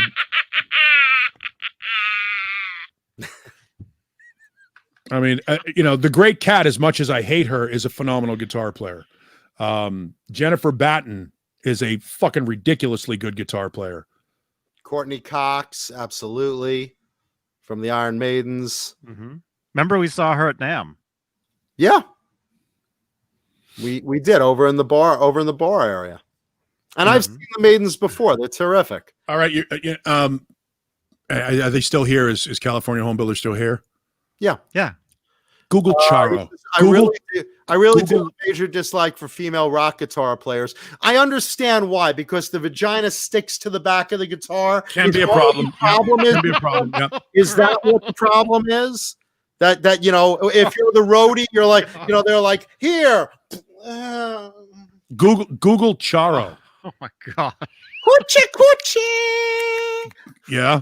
Google Charo and then look at Charo with a fucking guitar in her hands. She is a phenomenally talented flamenco guitar player. She crushes it, and super hot. Well, I don't understand why you would have something like against a girl playing a guitar. Lizzie Hale can play. So many of them are amazing. Like, really, it's not about what sex you are, really. Look at who's the cross dresser, Mr. What's his name? Mancuda. Yeah, I know, right? My mother's like, oh no, I just found out. Oh no. Wait a minute. Yeah, you just wait. We just made the connection. Wait a minute. Oh. Whose face is that? I do look very much like my mother. Bonnie Raitt is one of the best blues players in the world. To say that. Very proud to say I do look a lot like my mother. Your beard is a little thinner. Mrs. Smith, thank you, Pooh Ninja. And thank you, Charles Green, and thank you also. All right, I wasn't paying attention to the chat. Like 20 people mentioned it. Yeah, Mrs. Smith, the cross-dresser, unbelievably good guitar player. It doesn't matter if you're a guy or a girl or whatever. Come on, Wendy Melvoin. We could do this all day and night. It's Wendy Melvoin from the Revolution. There you go. There's a phenomenal guitar player. I honestly Veruca Salt. Daddy, I want to shred on it now. They both play guitar, but both singers in that band. Yeah, who's the girl? Who's the girl that we were talking about before? The girls from Baby Metal. What about and what the girls from Baby Metal totally play and shred? And what about Vixen? Again, Brittany Denaro. Brittany Denaro is a fucking phenomenal guitar player. Will rip your head off. And before her, Jan. Yep. Jan Countermund. Yep. So I mean, look, we can go on and on and on. The girls have nothing to prove. I mean, I know Lita like goes on stage like she does have something to prove, but she's proven it so many fucking times. Like, you know, I wish I could play like Lita Ford. She's totally killer player. Yeah, James Stewart. It does not matter, but guys are the best guitar players. Well, guys outnumber women. I was about to say there's more guys to go by. But I would put Jennifer Batten next to Steve Vai any day of the week. Jennifer Batten is as good as Steve Vai. And who's the girl that plays guitar in the Jabberjaw band? There's one that plays keys and there's one that plays guitar in the what are they called? What was the band on Jabberjaw? I don't remember the name of the band. This But you know what? Jabberjaw? We're getting to the point now where it's 8:30. I got to tap out. You have a lot of good cooking to do tonight, man. I'm not doing any cooking. I'm going right to bed. Boy, before you tap out, do you want to join in on the there's two chats I kind of wanted you in on, the RATT Stephen Piercy news and thank you, Dane Zimmerman. The RATT Stephen Piercy news I kind of wanted you in on, and the Avi Robinson news. Alvin Robinson of AC/DC. Just say no to one of them and yes to the other. I'll do the RATT one. I don't know the Alvy Robinson story. Okay. So basically in the news, now again, this is not a confirmed thing. This is one of those interviews that Stephen Piercy did. Oh, are we interrupting you? Are we interrupting you? Is that? Oh yeah, take the call, John. Is that Mama Kuda? Well, I'm gonna go pee while he's taking the call. This is Neanderthal's other dog saying that Paul has to go. All right, Paulie's gonna take a leak, so I'll burn through one quick story while Paul's taking a leak because I want him here for the RATT story. Let's see. Let's take a second to wish Oz Fox of Striper good luck in his surgery. Oz Fox of Striper having brain surgery very soon at the end of the month, and to remove 2 tumors that it may cost him. It could do anything from possibly cost him his hearing, God forbid, to taking his life, God forbid. And Oz says in an interview, look, I'm not afraid of dying. I mean, all I'm doing is changing the address of my soul because I've been, spending my whole life dedicated to Jesus. So if I die, I know where I'm going. I know I'm going to the kingdom of heaven. So Oz Fox is not afraid of dying, but let's anyway really put our heads together. Thoughts, prayers, positive thoughts to wish Oz Fox well as he gets brain surgery from us on the show, and hope he makes a full recovery. So, Jesus,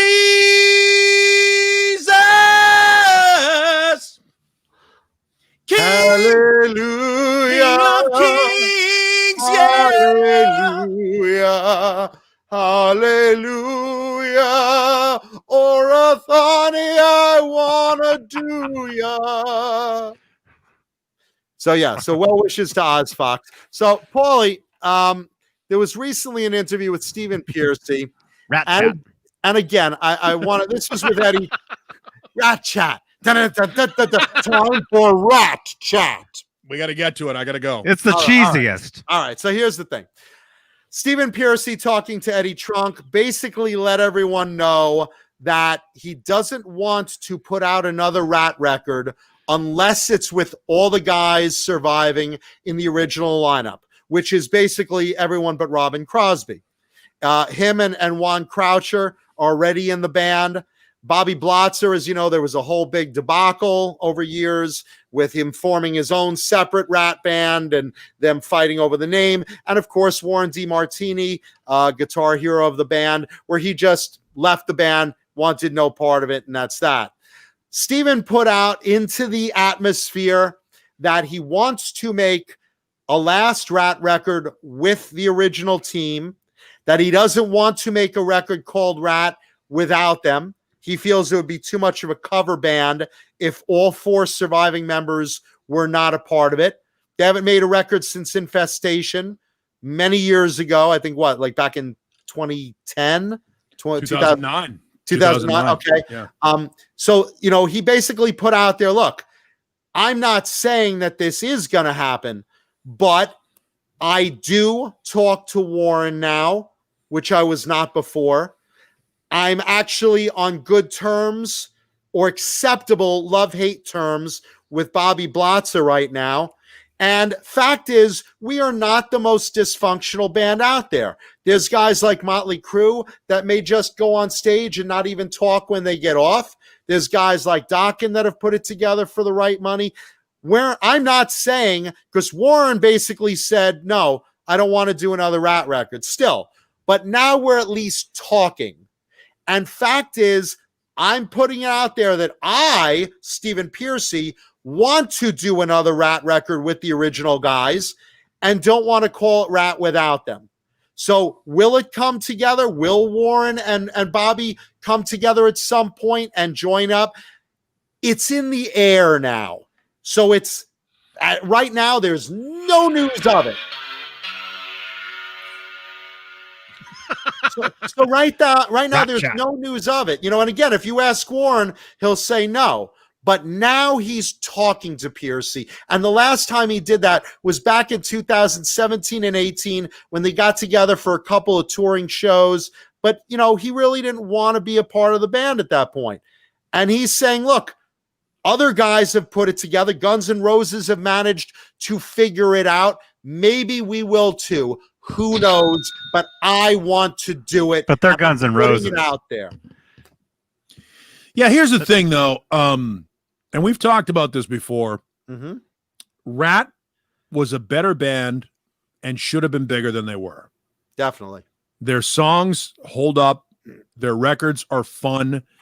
I don't know that they would be I think that you would get the same level of interest, which, by the way, was fairly lucrative. You would get the same level of interest of a Rat reunion as you got for the Twisted Sister reunion. Oh, I think bigger. I think way maybe. Twisted Sister's 2 hits are bigger than Rat's 1 hit. I mean, we're not going to take it as a bigger song than Round and Round. But Rat's overall catalogs, I think, have a bigger following. Doesn't matter how many people are going to pay to see the band, and I think that Rat would get the same kind of interest as what Twisted Sister did, which, by the way, was very lucrative. They'd be a festival band.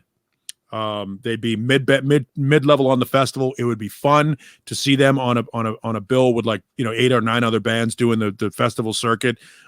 It'd be obviously clearly a nostalgia trip. Nobody really cares if they make a new record. But if they make a new record and it gives them an excuse and an opportunity to get out on tour, because that's how you get tour support. If you've got a new product to push, that's how you get somebody to backline, and to sponsor your tour. A little record label, backlines them and gives them an opportunity to play stuff like M3 or Rocklahoma or whatever other 80s greatest festival. Hits. Maybe some sort of greatest hits. Greatest hits with 4 new songs, 3-4 new songs, whatever it is. There would be interest there, I think. I don't know. Well, they already did a greatest hits with new songs. I would like to see them do I would like to see them have Carlos with them. I thought Infestation, I thought Over the Edge was a classic, great Rat song. And for those that don't know, Carlos took Robin's place on the Infestation album. So he might be invited or might not, if it ever does come to fruition. They were a great band. I love their catalog. I would love to see them go out. They do have a new guitar player, a kid named Jordan, who's from here in Arizona. Who's a very good guitar player, but I don't think that it would work. And a new drummer.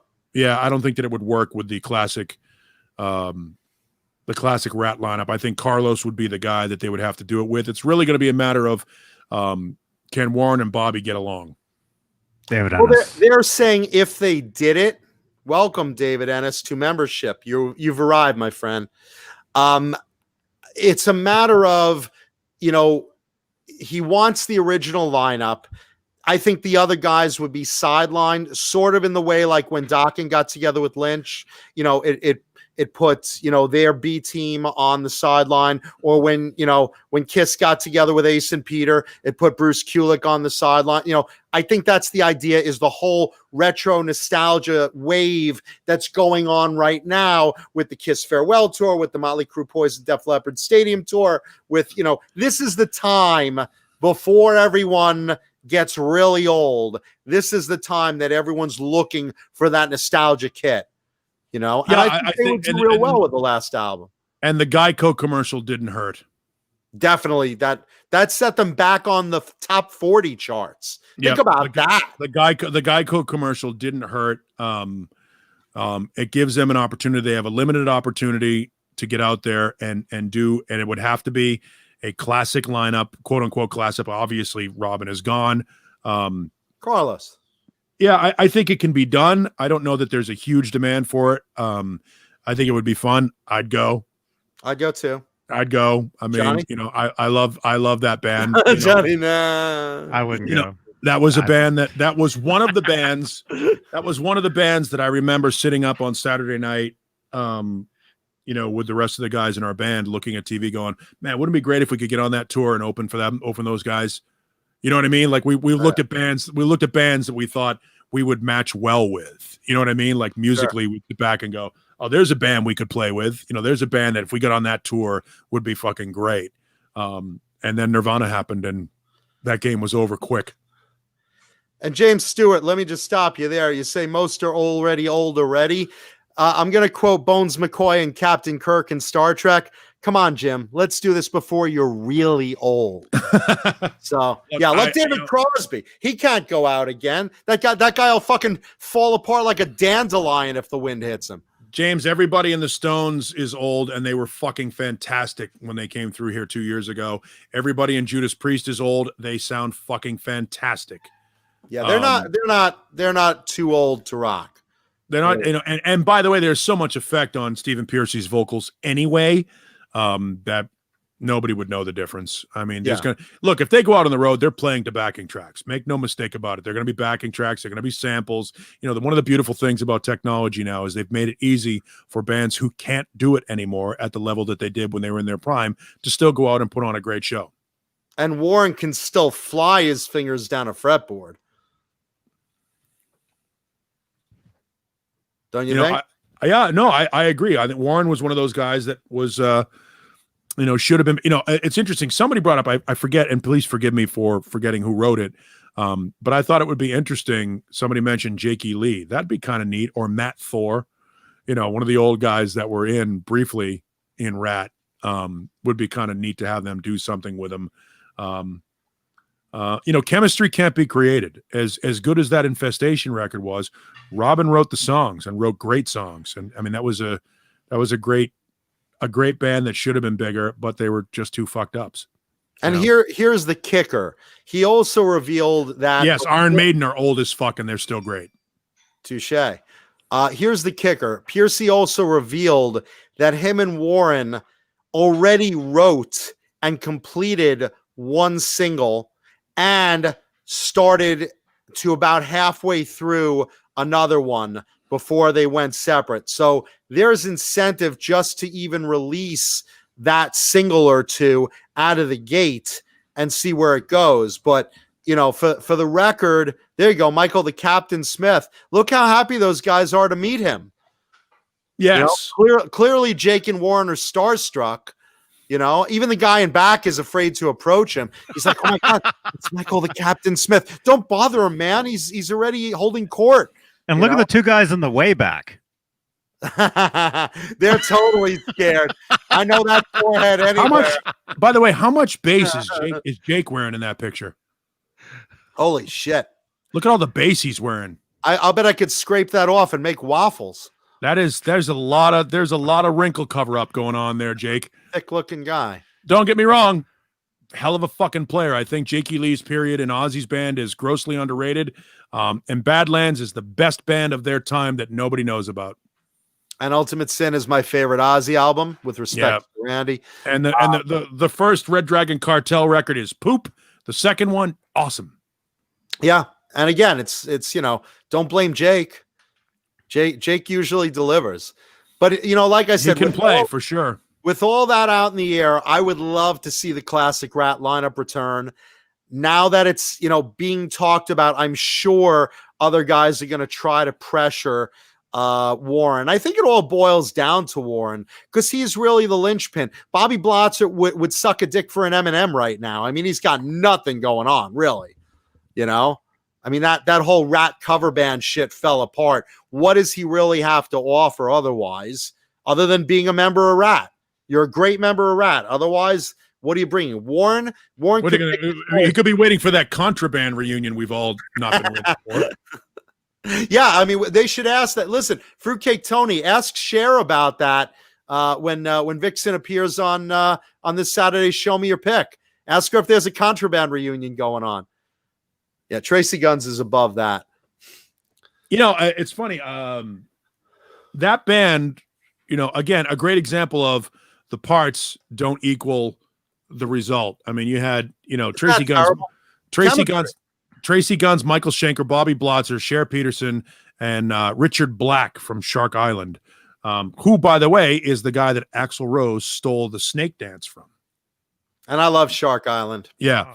Or the Sharks, if you really want to go far back. Yeah, if you want to go way back. Paris Calling is an amazing song. If you haven't heard that by Shark Island, play it on YouTube after the show and check it out. It's that band on paper, you would go, well, Jesus, this is probably going to be pretty good, right? No. Just a lot of beautiful puzzle pieces that just don't fit together. Mr. Hellstorm, you're actually incorrect there. Tracy Guns does not own the LA Guns name solely. Stephen Riley has a piece of it. And they're still doing their thing. Yeah. And Tracy Guns is on fire right now. He just posted something. Who did? Tracy Guns. Like last week, something about the name of like he owns the name now or something. Oh, maybe he did get it in court. Go to his Twitter. He might have cut a deal. He might have cut a deal, but he's go to his Twitter and then go to bed. Yeah, I got to go to sleep. All right, Paul. Well, Neanderthal, you are amazing as always. You are clearly the linchpin of this show. Now it's going to go down. Now it's going to go downhill. I'm the lynch mob revisited of this show. And here I am as the Don Dokken, and Johnny is the Bobby Blotzer. Great. I don't know who that is. Yeah, yeah. Listen, once Paul leaves, the show just taking a plunge. Yeah, I wish that were true. Bring my mom on. I might as well bring my mom on. I wish that were true. I also wish I could tell you the sisters took it easy on Andy Dufresne. I can't tell you that. I'll talk to you later. See you guys. Have fun. Right, good brother. show. Thank you everybody for watching and shit. Later. Night. Night. All right. So anyway, I was saying as far as Tracy Guns, he's on fire right now. I mean, you have the return of LA Guns in fine form, and he has a side project. I forgot what it's called, Solar something. We'll talk about it when it comes out, because I know it's going to be good. I know it's going to be good. Tracy always brings it, and he's doing an endorsee guitar for Kramer. Tracy's on fire, and it couldn't happen to a nicer guy. The guy's super, super talented. Okay, mm-hmm. He's old school, and he's always had a terrific work ethic. Tracy Guns brings it. Really underrated player, Mm-hmm. Yeah, he's cool. Yeah, nice guy. Got a lovely wife, new kid. He's got the world at his feet right now, and it's just getting better. And God bless him, man. Love the man. So that's Tracy. Let's see. We'll keep going. Okay, this was the other story I wanted to do with Paulie. Maybe you know about this also, Johnny. There's a guy named Alvy Robinson. Do you know that name? What's that? That's the guy's name. Jean-Pierre. Oh, no, How do you spell it? Alvi. Well, I'm going to tell you who it is. John doesn't have to look it up. He could relax and watch it. And thank you, Mr. Hellstorm74. It's called Sunbomb. That's Tracy Guns' new project that's coming out, and it's going to be terrific. I know it's going to be terrific.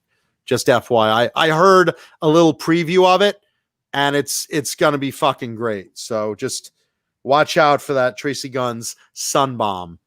Anyway, Alvi Robinson. This was a guy who lost his job. He was a let's see, what was he? I heard about this. Yeah, he was an HVAC technician. Okay, and he lost his job because he suddenly got the opportunity back in, I think, 2016 to audition for AC/DC. So here's out of the blue, he's doing covers and stuff and whatever, and suddenly someone, I guess, put it in AC/DC's ear when Brian Johnson almost lost his hearing, and they were in the middle of that tour, and they needed a frontman to fill it out and finish the tour up. They said, all right, who can we get real fast? They submitted 4 names. One of them, as you know, was Axl Rose. Another one was this guy, Alvi Robinson. And again, here's an HVAC technician, and suddenly gets a call and says, hey, listen, no joke, if you could come down here today, you can audition with AC/DC for the slot on their current tour. Now, you can't tell anybody. This is top secret. So you have to leave work. If you tell anybody, forget it. The gig's off. But if you don't tell someone, we'll give you this location. You come down and you audition for AC/DC. You basically do a full set with them and see how you fit in. Now, what would you do, Johnny, if you're at work and you're, whatever job you are, unless you're the CEO of a Fortune 500 company, and even maybe then, but you'd be your own boss. I mean, what would you do? I mean, that's chance to be 1 in 4 guys to audition for AC/DC that day. Mm-hmm. Any musician would want that. Oh yeah, but that's worse than I mean, this is like that movie Rockstar, where imagine guy auditions for Steel Dragon, but right then and there. Yeah, but imagine how angry if they're finishing shows. Nobody wants to see that band with anybody else singing, especially somebody they don't know. It's either cancel the shows or you have a substitute frontman. You cancel them. Nah, you can't cancel a whole world tour like that. Who in the chat would want to see? Well, name. Well, who in the chat, first of all, would leave their job that day without telling their boss, look, I got to go today. I got something came up. I can't talk about it. If you were to risk getting fired, would you in the chat take that shot? Once in a lifetime opportunity to win the lottery, basically. I know I would, unless I was like on a movie set. And then it's like, I'm already, committed to a gig. But like, what would you do? You work in a cubicle, you work at a gas station, you're a mechanic, you work in an office, your daily 9 to 5 normal job. Maybe you're in the medical field, maybe you're a lawyer. What would you do? Would you leave your job that day without telling your boss? And would you take that once in a lifetime shot? You have a 1 in 4 shot. 1 in 4 shot. Steve Carmichael says, one of my local AC/DC tribute band friends was one of the other 3 who auditioned. That's awesome. So let's see. Going down the line. Fuck yes. Hell yes. I would have hired yes. Kiss my ass, boss. Take this job. Anybody would. But imagine showing up and playing shows. But Renus makes a great point. Bands are a corporation. You can't just cancel a tour. And that's true. You know how much revenue you're losing when you cancel a tour like that? The revenue, your crew, of course, all your crew, all the unions, all the tour guys, the people at the ticket things, the merch, all the expenses you still have to pay for part of those venues, contractual. I mean, you're talking millions of dollars. Yeah. So, okay, generally in the chat, everyone would leave their boss. Okay, Johnny, what's your question to the chat now? Would you still go if you found out there was a substitute, something happened to Brian Johnson, especially would you go and see it with that fill-in frontman? Would you see who, first of all, who in the chat knows who that singer is? It's an AC/DC cover guy, unknown, but he sounds amazing. Would you still go to that AC/DC show? You're still getting the rest of the band. I mean, it depends on the band to me. With AC/DC, I don't care either way, really. But it just seems like it's not. I would think the hardcore fans, I can understand then why Axl Rose got it, because he's a name. Everybody knows who he is. Well, but I'm saying if somebody they don't know or somebody in the tribute band is singing. I mean, I guess if you're sitting in the lawn and you can't even see them, then it really doesn't matter. I mean, AC/DC, you're really going for Angus Young. I think. Yeah. And Mr. Hellstorm 74. Yeah, Dean Del Rey. Yeah, he's awesome, man. Actually, speaking about Tracy Guns, I got to talk to Tracy Guns on a Dean Del Rey podcast several years ago. And what was that like? That was cool. He's a super nice guy. He lives by me. Well, actually, he's by International. He has a place out by me in Los Angeles, and he has I think in Sweden or Switzerland also, where his wife's from. The family has a place they sometimes stay at. But looking in the chat, most people seem to say they deal with the other singer because they want to see Angus. And I get it. I mean, look, it's never fun when you bought a ticket, you're dying to see AC/DC. Denmark, thank you, Mr. Hellstorm 74. You're dying to see AC/DC. You have the tickets, you're ready for the show, and then look, at the last minute, Brian Johnson got sick, and we have a fill-in singer. I would still go. It's still AC/DC. You're still getting the music, and here's a guy that's filling in during a tragedy. I'm not going to screw the band like that either. So here's this guy. He winds up going to this audition, and he plays a full set with AC/DC. And then, 2 days later, he gets, by the way, his job fired him. They're like, you can't just leave work. I got something came up. Well, we need you here today or you're fired. So the job fired him. So now he's like, shit. But how often do you get a chance like that? Even if you don't get the job, you get to jam a whole set with AC/DC. Mm-hmm. You can get another job, man. You're not going to see an opportunity like that. Maybe if you go to Rock and Roll Fantasy Camp, you'll get something similar. But I mean, this is the real deal, the full band, and you have a chance, a 1 in 4 chance to be in that band for a while. And maybe permanently, because Brian Johnson, they said, look, he's not coming back. He lost his hearing, or he's risking losing his hearing if he stays in the band. So long and short of it, 2 days later, he gets an email with the bad news. Look, we're going on without you. We decided to go on with Axl Rose. With, by the way, nothing against Axl Rose's vocal ability. He didn't fit in with AC/DC.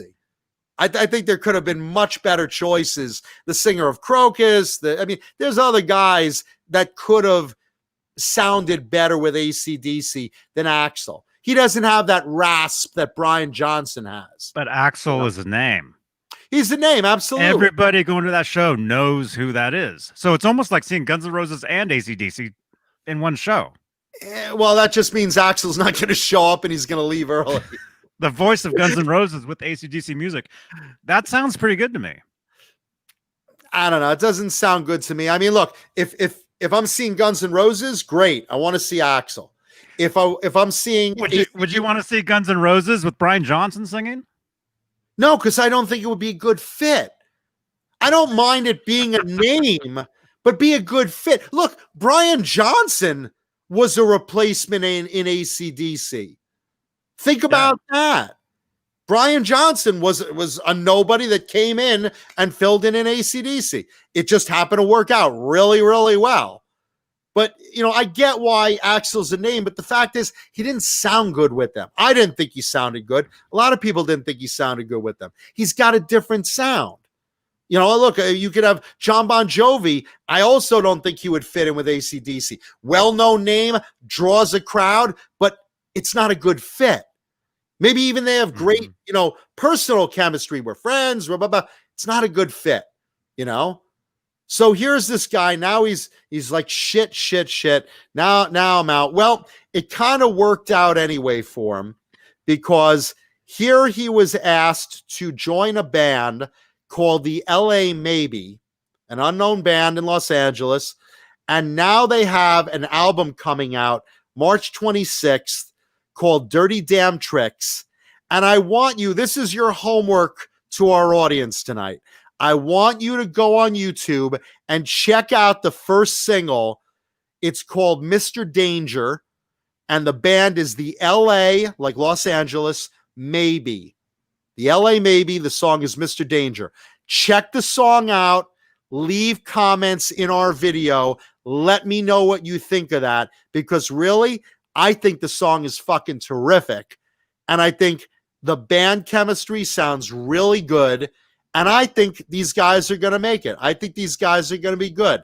I think you will see, make a prediction, the LA Maybe be one of those newer metal bands that I think will go on festivals or tours or whatever. I just think they're good. And I want you guys to tell me if I'm right or wrong. Tell me what you think. LA Maybe, Mr. Danger. So after the show, check it out on YouTube. Leave comments. And for us, leave thumbs up because there's a lot of people watching right now and they're free. Yeah, we just need 15 more. 15 more. Can we do 15 more thumbs up before I do show and tell tonight? And then we have some other very cool music news about to give you a little preview. Dokken music news. Adrian Smith and Richie Kotzen. Quiet Riot music news and System of a Down will round out our music news stories tonight. But first will come show and tell if we can get 15 thumbs up right now. Because they don't cost nothing. Even my mother is like, well, I don't know. What if I risk breaking a nail? I mean, a button. I don't know. Maybe if John, do you really need a thumbs up? Just show the guitar. 10 more. 10 more. We're almost there. I know there's 10 more people in here since we started. Yeah, there's 130 something people in the live chat alone while we're airing. So I know there's a couple more thumbs up that haven't left it. Go into your other accounts and leave it if you have to. Cecil, the guitar on the couch, yeah, it needs parts. The parts stripped off. Yeah, Johnny's just working on a project guitar. That's cool. Yeah, I use it as like a background. Hey, Rico. But it is a real guitar. 5 more. Log into all your trolling accounts that you troll us with during the week. Because we know we have tons of them. Come on, I had them calling me, man. There. Huh? I had them calling me like 100 times like one night, calling and hanging up. Oh, really? That's probably my mom. That's probably my mom. Johnny, the quality of his show is terrible since John came on. I don't know. I like Paul, though. 5 more. And while we're doing this, while we're waiting for a couple more thumbs, let me give a couple of shout outs and plugs to Zim's Guitars in Arizona. If you're in Arizona, look up Zim's Guitars. Great selection of fun stuff. And you get to see Dane. Dane's our buddy. Dane's always fun. Let me point out the coolest pickups ever, because they are custom wound, or they pretty much have everything. Vinum custom pickups. This is specifically the Mancuda custom. Awesome, awesome. And I love Vinum pickups. Vinum will wind you whatever you want. If you want to say, take a Duncan distortion, but make it a little bit richer, a little bit more powerful, they can do that.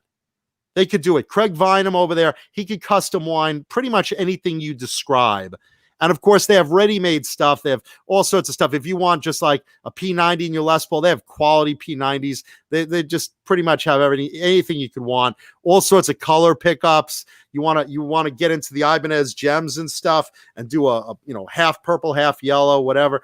That's the place to go. Vinum pickups. Check them out. And of course, Tessie switch. Johnny, you have a Tessie switch handy? The greatest kill switches ever. Tessie switch. Check those out and have a little fun with your guitar. Go to the Tessie switch website.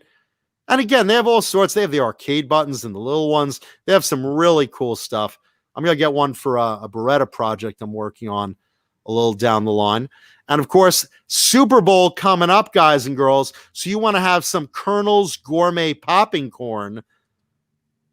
Delicious Colonel's popcorn, the Chicago mix, the cheese and caramel, half cheese, half caramel, Chicago mix. That's delicious. Go to colonelspopcorn.com. They have chocolates, they have candies. Check them out. Order some for your Super Bowl party.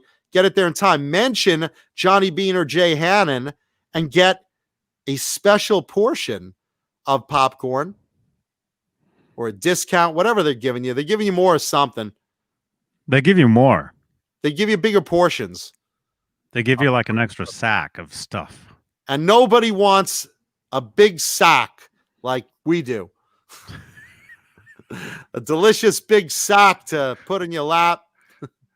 You like big sacks. Thank you. If you like big sacks, Colonel's Gourmet Popping Corn. And of course, Swiss Picks, the greatest pick I've ever fucked in my life. These are terrific. If you haven't tried one, just get your hands on one, and I promise you, you will fucking love these things. They're great. They're just really, really great. Let's see. Who else? Go to FU Tone. Check out their new guitar line. Price point of what they're giving you. FU Tone, man. Adam at FU Tone will hook you up. And of course, you can hot rod your guitar there. So why wouldn't you go to FU Tone? How we doing on thumbs, Johnny?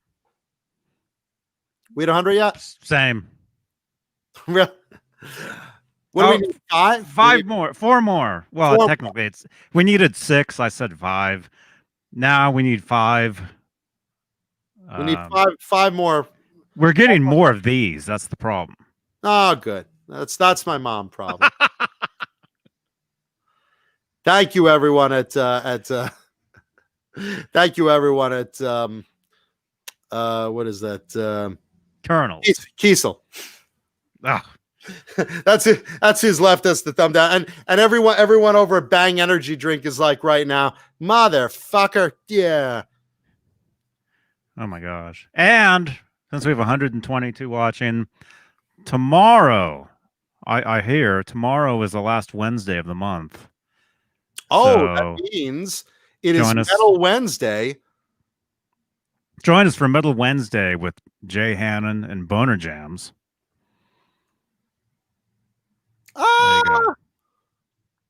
There you go. It's Bone Alone. As they talk about thrash and heavy metal, and great show every month. Last Wednesday of the month, so it is tomorrow. Check that out, kids. Because that's always good.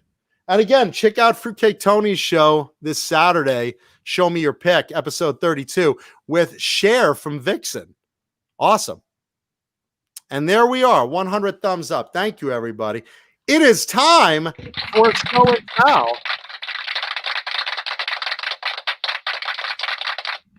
Thank you, sincerely. We really do appreciate it. Thank you, because we do this because it's a labor of love for us, and we love you guys. We love brightening your day, taking you out of the bullshit of politics and health crisis and shutdowns and all the shit going on in the world, and bringing you into the world of getting a couple laughs and talking about metal, talking about guitars. We do this so you guys can have a little safe house, to have a little fun through the week. So hope you guys are having fun. Tonight's show and tell guitar, special request from few people actually.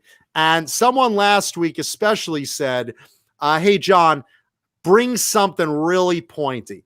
I want to see something like, I say, oh, this is pointy, this is pointy. They're like, no. Bring something super pointy, like a fucking battle weapon that you'd bring onto a Viking battlefield. I want to see something that pointy. I said, I could hook you up, man. So without further ado, ladies and gentlemen,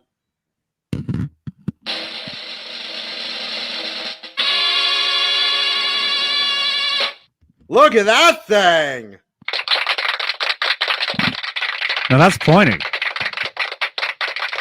It's so pointy, I'm going to cut my fucking self. You got a timestamp on that, Mr. Beane? Don't drop that anywhere.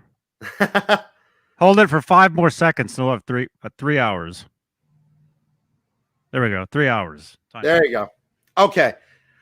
This is, check this out. This is a vintage BC Rich Ironbird Mach 1. Not just a Mach 1. It's a bound slab body Mach 1, and it's a NAMM guitar. Actually, there you go, right there. There you go. 325, right around there. 330. There you go.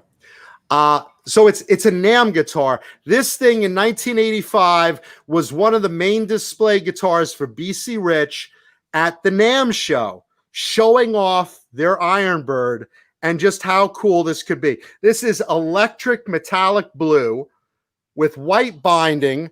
And look at that. There's an airbrushed logo. That's not a decal. That's airbrushed logo under the clear coat on the lower horn. Look how pointy that fucking thing is.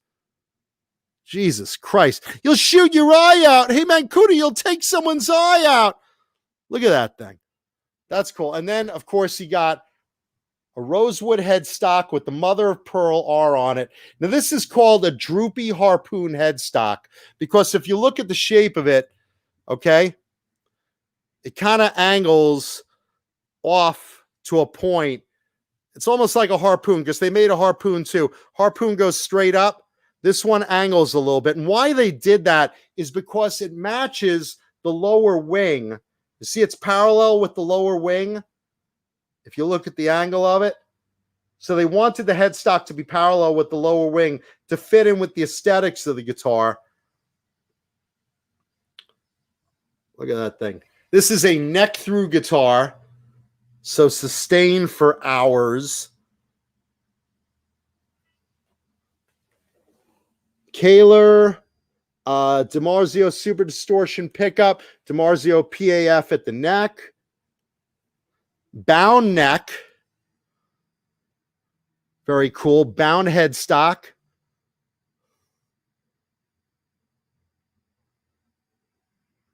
let's see what we got, Grover tuners, gold hardware on this guy. Again, this is a showpiece. This is something they wanted to show off at NAMM and have everyone go, what the fuck is that? And in the 80s, if you remember, Pink Leopard spandex, I mean, come on. It takes a lot to get someone to say, what the fuck is that on a guitar? This did it. This absolutely did it. So check that out. And again, they sometimes beveled the edges on these, but I like these bound flat tops. They didn't make very many of them.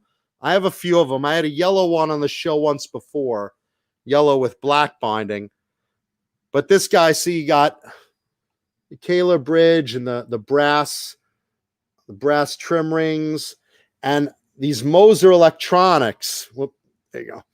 These Neil Moser electronics. You basically have boosts and coil splitters, phase, tone, volume. These are just genius. And these were one of the big unique things about BC Rich in the 80s is that you had so many tone options that you could use on this.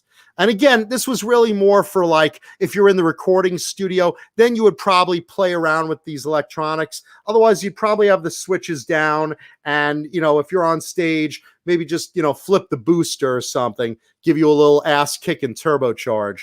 But just look at the shape of this fucking thing. I mean, this thing just rocked. If you stepped on stage with this, holy shit, were you getting attention, boys and girls? Like big time. Yeah, Rena says minus $500 for the bang on the mic. Would that be funny? Like I just snapped off the horn. Yeah. Broke the headstock. Oh, John, you fucked up another guitar. Thanks, Mom. Yeah, lock nut behind the bone nut. But just look at this thing, pointy angles and everything. And again, these old BC Riches were hand carved. This whole thing was hand carved. They basically had Mexican luthiers carving sheets of wood with crude metal knives. I've talked about this on the show so many times. You know, these guys would come up from Mexico. They'd sit in the back room of BC Rich with their crude little curved knives and just start shaving wood. There were no machines. There were no routers. This was all hand done back then. So the quality of this thing and the shape of this thing, all angled by hand. Guys just carving that out and doing the old school melting of the binding on there. I mean, geez. Board is ebony. And again, this is when ebony was really, really dark, really cool stuff. I mean, just really, really a great, unique guitar. You know, I mean, talk about attention getter. Fun as hell to play. And again, I'm a sit-down player. This feels real nice on my knee. Very easy to access everything. You know, there are some other guitars like Explorers. I don't know, something about the other horn and stuff just doesn't. It just doesn't play well with me as far as, you know, just where my arm rests. This is just perfect for me. Really comfortable guitar. And again, I mean, you just don't get unique like this. And again, eventually they went to this logo on the headstock rather than the R. They still made some R's, like the old school, like the Bitches and the Mockingbirds. But with this particular guitar, they started doing more script logos in 1985 and 86. But this one, just for the NAMM show, just to be a little eye-catching and unique, is airbrushed under the clear coat. So 1985, BC Rich Ironbird NAMM guitar. I mean, how much better does it get than that? And this is the first time I've seen one in electric blue as well with white binding. So really, really cool. Definitely a fun little guitar. And by request, is it pointy enough? Leave comments in the video. Very cool. What do you think, Johnny? That's pointy. That's pointy. That guitar gets right to the point. I almost want to put cork. Almost want to put corks on the ends of every point so I don't hurt myself. Right? Ouch.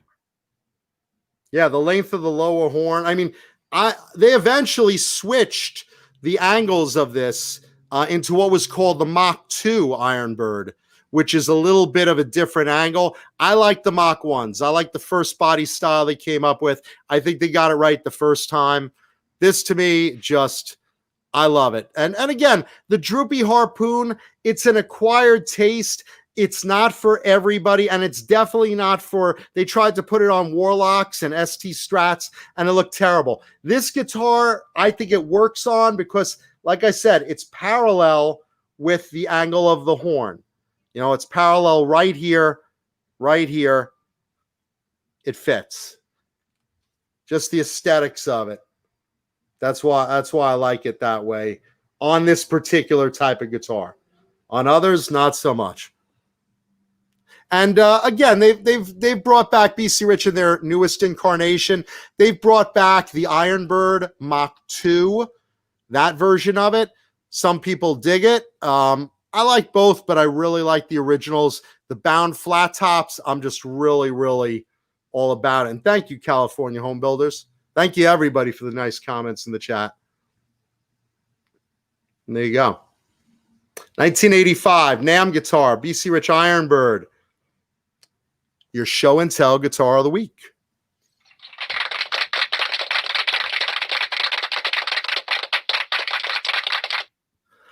So, Johnny, let's talk about these last 4 news stories. Let's see. Which one shall we hit first? Well, let's see. Let's bang out the 2 fast ones. Just real quick. Yeah, that one. Let's see. Dokken has a new studio album out due later this year on Silver Lining Music. Did you know that, Johnny? I think I heard something. Well, it just came out, so now you've heard it. You've heard it first here on Talking Guitar 80s Metal. Dokken's had a lot of vocal problems. Don's had problems with his hands. So that's been a lot of problems for Don personally. But again, the show must go on. And, everyone thought, okay, Don's done, being that he just put out that, Dokken hidden tracks from 78, all those redos of those hidden tracks.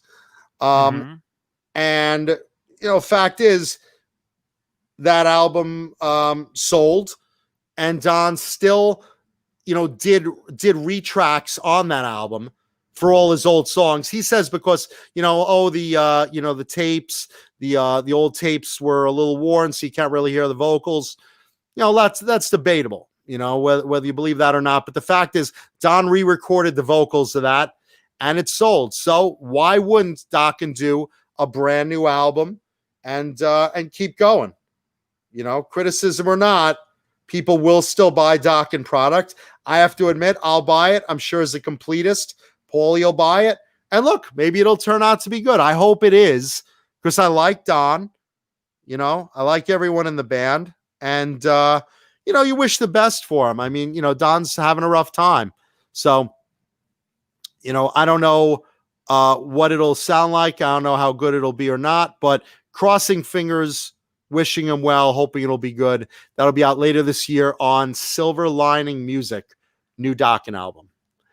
Also new album, Adrian Smith of Iron Maiden and Richie Kotzen of Winery Dogs, Mr. Big. He had a stint in Poison, and he's a friend of the show. Yeah, Johnny, he was here. Johnny had him as a guest one episode. Card Above with Jason Becker. Very cool. Also a friend of the show. Adrian Smith and Richie Kotzen have teamed up to do a self-titled solo album for the two of them, or I guess a duet album, whatever you want to call it. And that is coming up. That's due in March. So I think it's just going to be called Adrian Smith and Richie Kotzen.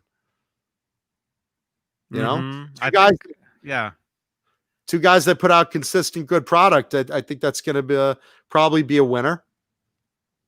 I think that'll be great. Let's see what else. Other 2 stories tonight. Okay, this one I'm a little moody on. Quiet Riot's Jizzy Pearl. Of course, enter the jokes for the name because I do it all the time. It's Jizzy Pearl. He basically put out a statement that bands playing by Zoom are goofy and should stop, and they should stop asking for money because it's not a good look for a rock star. And he got a lot of heat for that, and I'm gonna give my own 2 cents on it. We're in a time right now that just live music isn't happening. And he's basically saying, oh, keep everyone waiting for live music and they'll come and blah, blah, blah. And the fact is, we don't know when live music is coming back.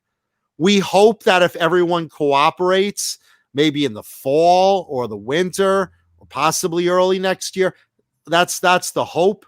If we all get on board and, wear our masks and social distance and be good Americans and, if we get enough people to get vaccine, that we get our herd immunity going, and hopefully we can get back into the swing of live music, but we're not sure when. The fact is, we're not sure when.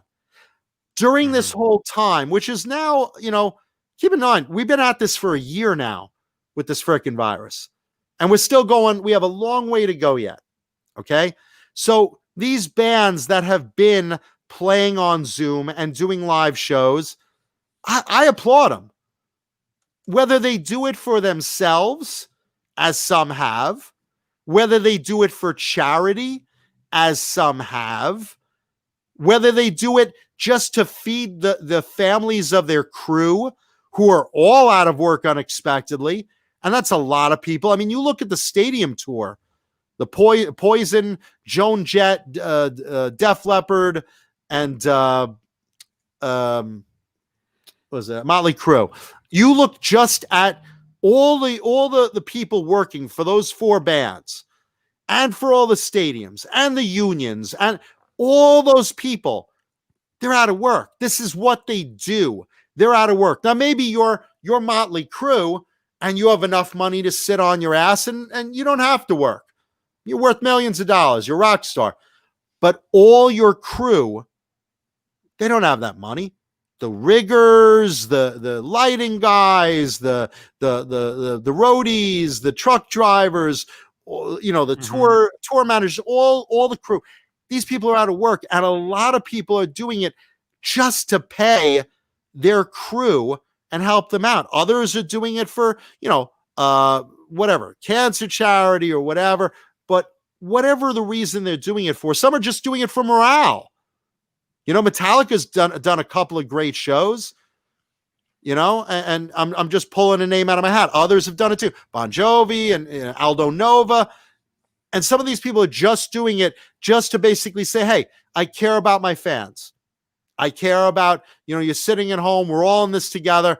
Aldo Nova comes out with new versions, live versions of whatever. Bon Jovi comes up with a new song. All of these guys are doing this for some reason. Don't criticize them. Don't say, oh, well, it's not rock star like. You should wait until the pandemic's over, then they'll pay to see you, and otherwise they won't pay you, and it's just pathetic asking for tips into your PayPal. Look, the fact is, man, we all got to eat. Crews got to eat. Tours are canceled. Everyone's got to survive through this. So whatever the reason, I applaud the artists that have done live shows and virtual shows and concerts and singles and whatever while on Zoom during this pandemic. I don't agree with Jizzy Pro. I think it's stupid that he puts it out that way, and says, wait till everyone can pay full price to see you on a show. That'll happen anyway, dude. So that's just my 2 cents. What are your thoughts? Yeah. That hopefully that will happen. The thing is, we don't know when. We don't know when, or if. It could be over. And it's not just live music. It's NAMM. We may never go to another NAMM again. Concerts, anything more than 10 people. Oh, you honestly don't know. Because NAMM is 200,000 people packed into a fucking, into a convention hall. Mm-hmm. That's a lot of fucking people on top of each other, man. So, what do? Don't fucking criticize because, guys like, Kiss and Bon Jovi and all these other bands are trying to do the right thing and do things for their fans. Renus Pinkle wants to know, what's a blumpkin? It's a delicious dish made out of blueberry and pumpkin, usually for a pie. Well, thank you for the question, Renus. So anyway, that's Jizzy Pearl living up to his name. So I disagree with you, Jizzy. And finally, System of a Down, my friend John Dolleman, is giving out their video premiere this Saturday. Speaking of bands doing things to raise money for a cause, System of a Down this Saturday, January 30th, 9 a.m. Pacific time, 12 p.m. Eastern time, going live on their YouTube channel. So look up System of a Down on YouTube. Video premiere of their new single, Genocidal Humanoids, is the premiere of their new single. Then they're going to have guests and do a live stream, all to benefit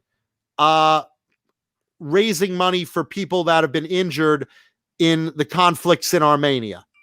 As you know, the band is from Armenia, or the guys from the band descend from Armenia.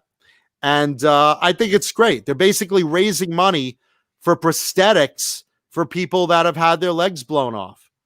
People, laser treatments for people that have had skin burns from chemical weapons, and phosphorus bombs, laser treatments for people's eyes and skin. And they're basically raising money for a good cause. So here's another example. System of a Down, brings a lot of good stuff to line. Love those guys. And, to benefit a good cause, I would say everyone check it out. Go onto their YouTube channel Saturday morning and, throw a couple of shekels in the PayPal bin if you're able to, or they're providing you some entertainment. It's a good thing. Don't you think, Johnny? Was that the hidden camera in my bedroom again? Every time I hear that noise in the shower, I swear my neighbors have my place. They're drilling holes trying to see my pee-pee. I mean, look, I'm trying to see it. I'm trying to see it. Even when I just look at it, I'm trying to see it. So I don't know what the hell they're doing, but I heard that sound coming out of the urinal in the bathroom yesterday at Target. There you go. I'm not kidding. Some of those, you stand in front of them. You ever seen the ones that actually say this is not a camera? Yeah, welcome to the Johnny Beane show. Have you seen those? This is not a camera? Yeah, because there's a little what do you call it? Penis. So it flushes on its own when you walk away. Laser. Or I don't know, maybe it is. Yeah, I guess yeah. it is a camera. I've seen ones. It's a motion sensor, on the toilet. But I've seen ones that actually say this is not a camera when you're standing there looking down at it. I hope they have a telephoto lens to see mine if they are looking for it. The Johnny Beane show. Right. Yeah. Deja Voodoo says Mancuti should have an OnlyFans. Give the people what they want. I am giving the people what they want. I don't have an OnlyFans. I'm giving them exactly what they want. Censorship over my groin. Pooh Ninja says it's Buddy Holly's birthday too. So let's see. It's Eddie Van Halen, Tom Kiefer of Cinderella, and Buddy Holly. All right. Very cool. Johnny, where are you?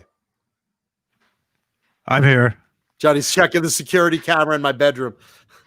Johnny's like, got it. Upskirt of Mancuda. Great. Very nice.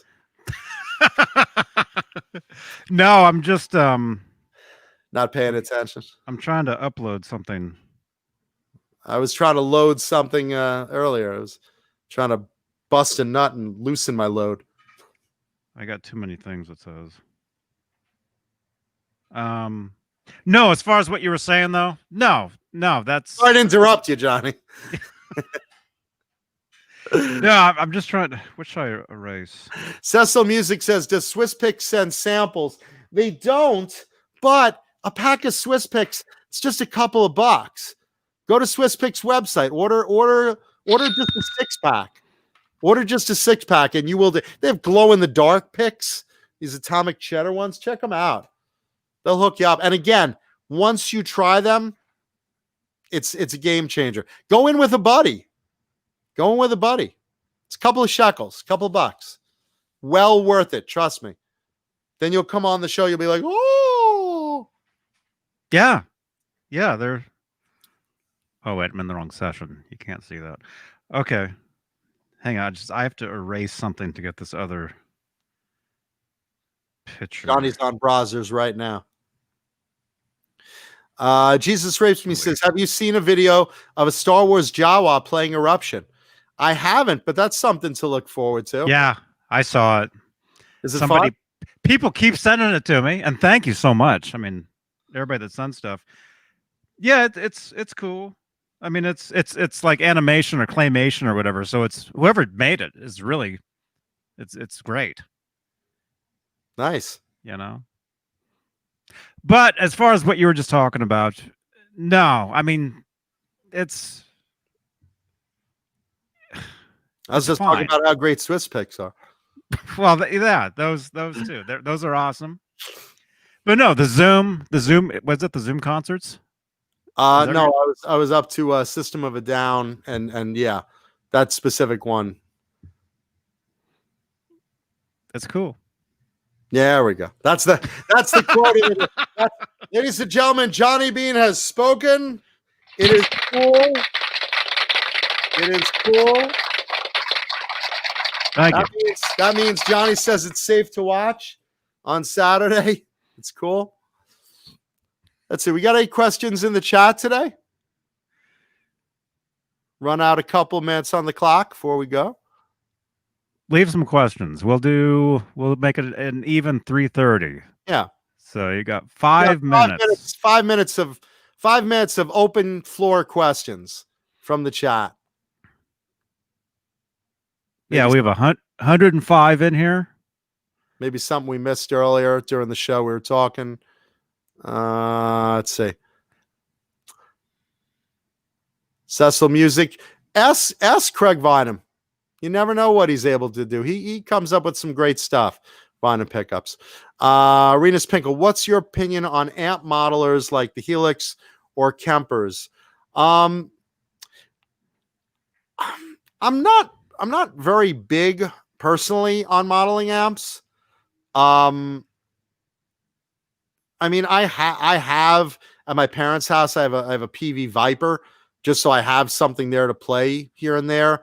That's not like a go-to for me. I prefer my Marshall or my GK, but I mean, bang for the buck. I mean, some of them are cool, as far as like, I mean, look, if you're not going to have a vintage plexi and spend the money and you want variety, I mean, I don't see any difference between really like, rack effects. I mean, I'm not, it's not a personal thing for me, but I have nothing against them. How about you, Johnny? I would rather use a real amp, That's how you can actually feel it. But no, there's a place for modeling amps. I have one sitting on my desk right here that I use. I mean, it's for getting different tones for a quick recording, or even recording. There's some places, some things that I mean that it's good enough now where you can't tell, and instead of lugging around a huge amp or multiple huge amps, it really just depends. Let us know in the comments down below or in the chat right now. What you guys think about those. Let's see. Kevin Coachell wants to know, how many Mockingbirds do I own? USA Mockingbirds, handmades from the 80s, 70s and 80s. I have about 20 of them. Different colors, different woods, maple, koa, some trans colors, some pearl paints. I mean, I love vintage BC Rich, so they're really addictive. And again, like the Ironbird, they're hand carved and very cool. So that's like one of my favorite old school bodies to play. Let's see, John, do you have any of CC DeVille's old BC Riches? Yeah, I have 3 of them. 2 of them I had on Fruitcake Tony's show as well as our show. I had the Nagel, the pink Nagel gunslinger. I had the Keith Haring colorful gunslinger, and I have one other one that I'll reveal when I bring it on the show of CC's, but I'm not going to talk about it until I bring it on as the show and tell guitar, but I will. Let's see. Colonel's Popcorn. Yeah, they're delicious. Yostinator loves his Helix. If you're having a Super Bowl party, you should definitely order some Colonel's Popcorn. That stuff's a winner. Really good stuff. Renus Pinkle wants to know, did CC DeVille rent all of those multiple guitars he was playing and showing off in the Poison Talk Dirty to Me video? A lot of those were borrowed on loan from BC From you? Rich. Yeah, right. Oh. From BC Rich. A few of them were his Endorsey guitars, but most of them were just borrowed just to make the video, because you saw like 20-something guitars in that video. He's switching around, and probably realistically, maybe like about 6 of them at the time were his. Let's see, like a couple of people love their Helix amps in the chat. Yeah, if you love them, that's great. You know, and like I was saying, you get a lot of different sounds. You know, pretty easy to use. And some of them, the quality is great and easy to record. And I will answer Renus on this one. I do not have CC DeVille's Charvel, his flame Charvel that he auditioned for the band with. That's one he wants to keep. So that one's gonna probably die with him. But thank you for the question. And that's it, kids. I think we're good, Johnny. Let's give a thank you to all of our channel members that we treasure. And who became a channel member today? I noticed someone while we were David playing. Ennis. David Ennis, well done, man. You're one of the cool kids now. Well, he always has been. Cooler kids. We're all cool. Everyone in the audience is cool, but you're a little bit cooler than the guy next to you. He's a long-time viewer. Long time listener, first time caller. Yeah. David Ennis. Thank you, man. Thank you. And again, thank you to everyone out there for hanging with us tonight. We hope you had fun. Leave comments, leave thumbs up. We love responding to your comments in the video. Thank you to our channel members: Hal Face, John Moronic, James Gum, Hillary Lewis, Jim Nicholas, 802 Blues, Mr. BHB Jr., Frag 5150, Pal Guitars, Dan Halen, Frank Corcoran, Ben Tom, Thomas Santiago, Voodoo Child SJ, that's Janson, Brian Spalding, and thank you, Janson, for all the delicious sauces and spices you provided the three of us. We really appreciate that. Brian Spalding, Fender Guru, Music Therapy Laz, Ghost BC Rich, 5150 TV, Jimmy Ray Hawkins, Hugh Caldwell, Crosby is a dildo fucker, he sure is. Jesus Rapes Me, Randy Price, and Steve Carmichael. That guitar is meh, stupid. Meh, Cuda. David Crosby, fuck you. And let's also give thanks to our other channel members like Charles Green, Fruitcake Tony, Michael the Captain Smith, David Ennis, Mike Neese, Richard Poole, Linny Lou and Mary, Gargets Entertainment, Kurt 5150, Susan Silvestri, Mickey Settlemeyer, Joe Christian, Nicole Mrazek, Sean Boland, Wayno, Stephen Franklin, Will Starr, R. Habs, KXM Rock, David Shea Gomery, Bo Zeke, Crazy Cook 678, Carol Hatcher, False Flag, Margaret Scranton, Sean Silas, Julia Baldessari, and Jarhead Rock. And be sure to tune in tomorrow when Boner Jams and Jay Hannon of the great band Gizmachi have Metal Wednesdays, our big metal show at the end of the month. Metal Wednesday, meh, metal. Meh Wednesday. Meh Wednesday. Meh. David Crosby.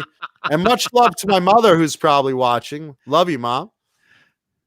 Oh, John. I hope Cobra Kai doesn't do anything with, I hope he does, Mom. I hope he does.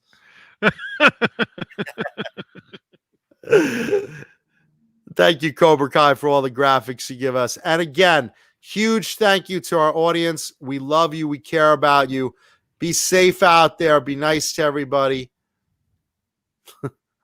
Colleen Gray, Men's Day or Woman's Day. Women guitar players, meh. Yes. David Crosby, a bastard. Yeah. Yeah. So come back tomorrow. Metal Wednesday, Jay Hannon Boner Jams. Friday, talking Van Halen. We'll talk more about His birthday. About his birthday. The mural. The mural. Yeah. And Saturday night live. Yeah. With John BL. John BL's Saturday Night Live. Look at that handsome crew with the kid. Yeah, we're trying to find this dude. So yeah, if anyone knows who this kid is, and you can prove you were that kid or something, we'll bring you on the show. So we got to talk to you. Look at everyone. They should put a mural of him on the side of Guitar Center. The kid. Dreams and stuff. Yeah. Love that. Love that. Thank you, Cobra Kai, for all the great graphics. All right. Thank you, everybody. Thank you. Rock on, everyone. Be safe. We love you. We appreciate our audience. Big time. Rock on. Johnny Bean TV. Blue Rhino TV. Ooh. Good night.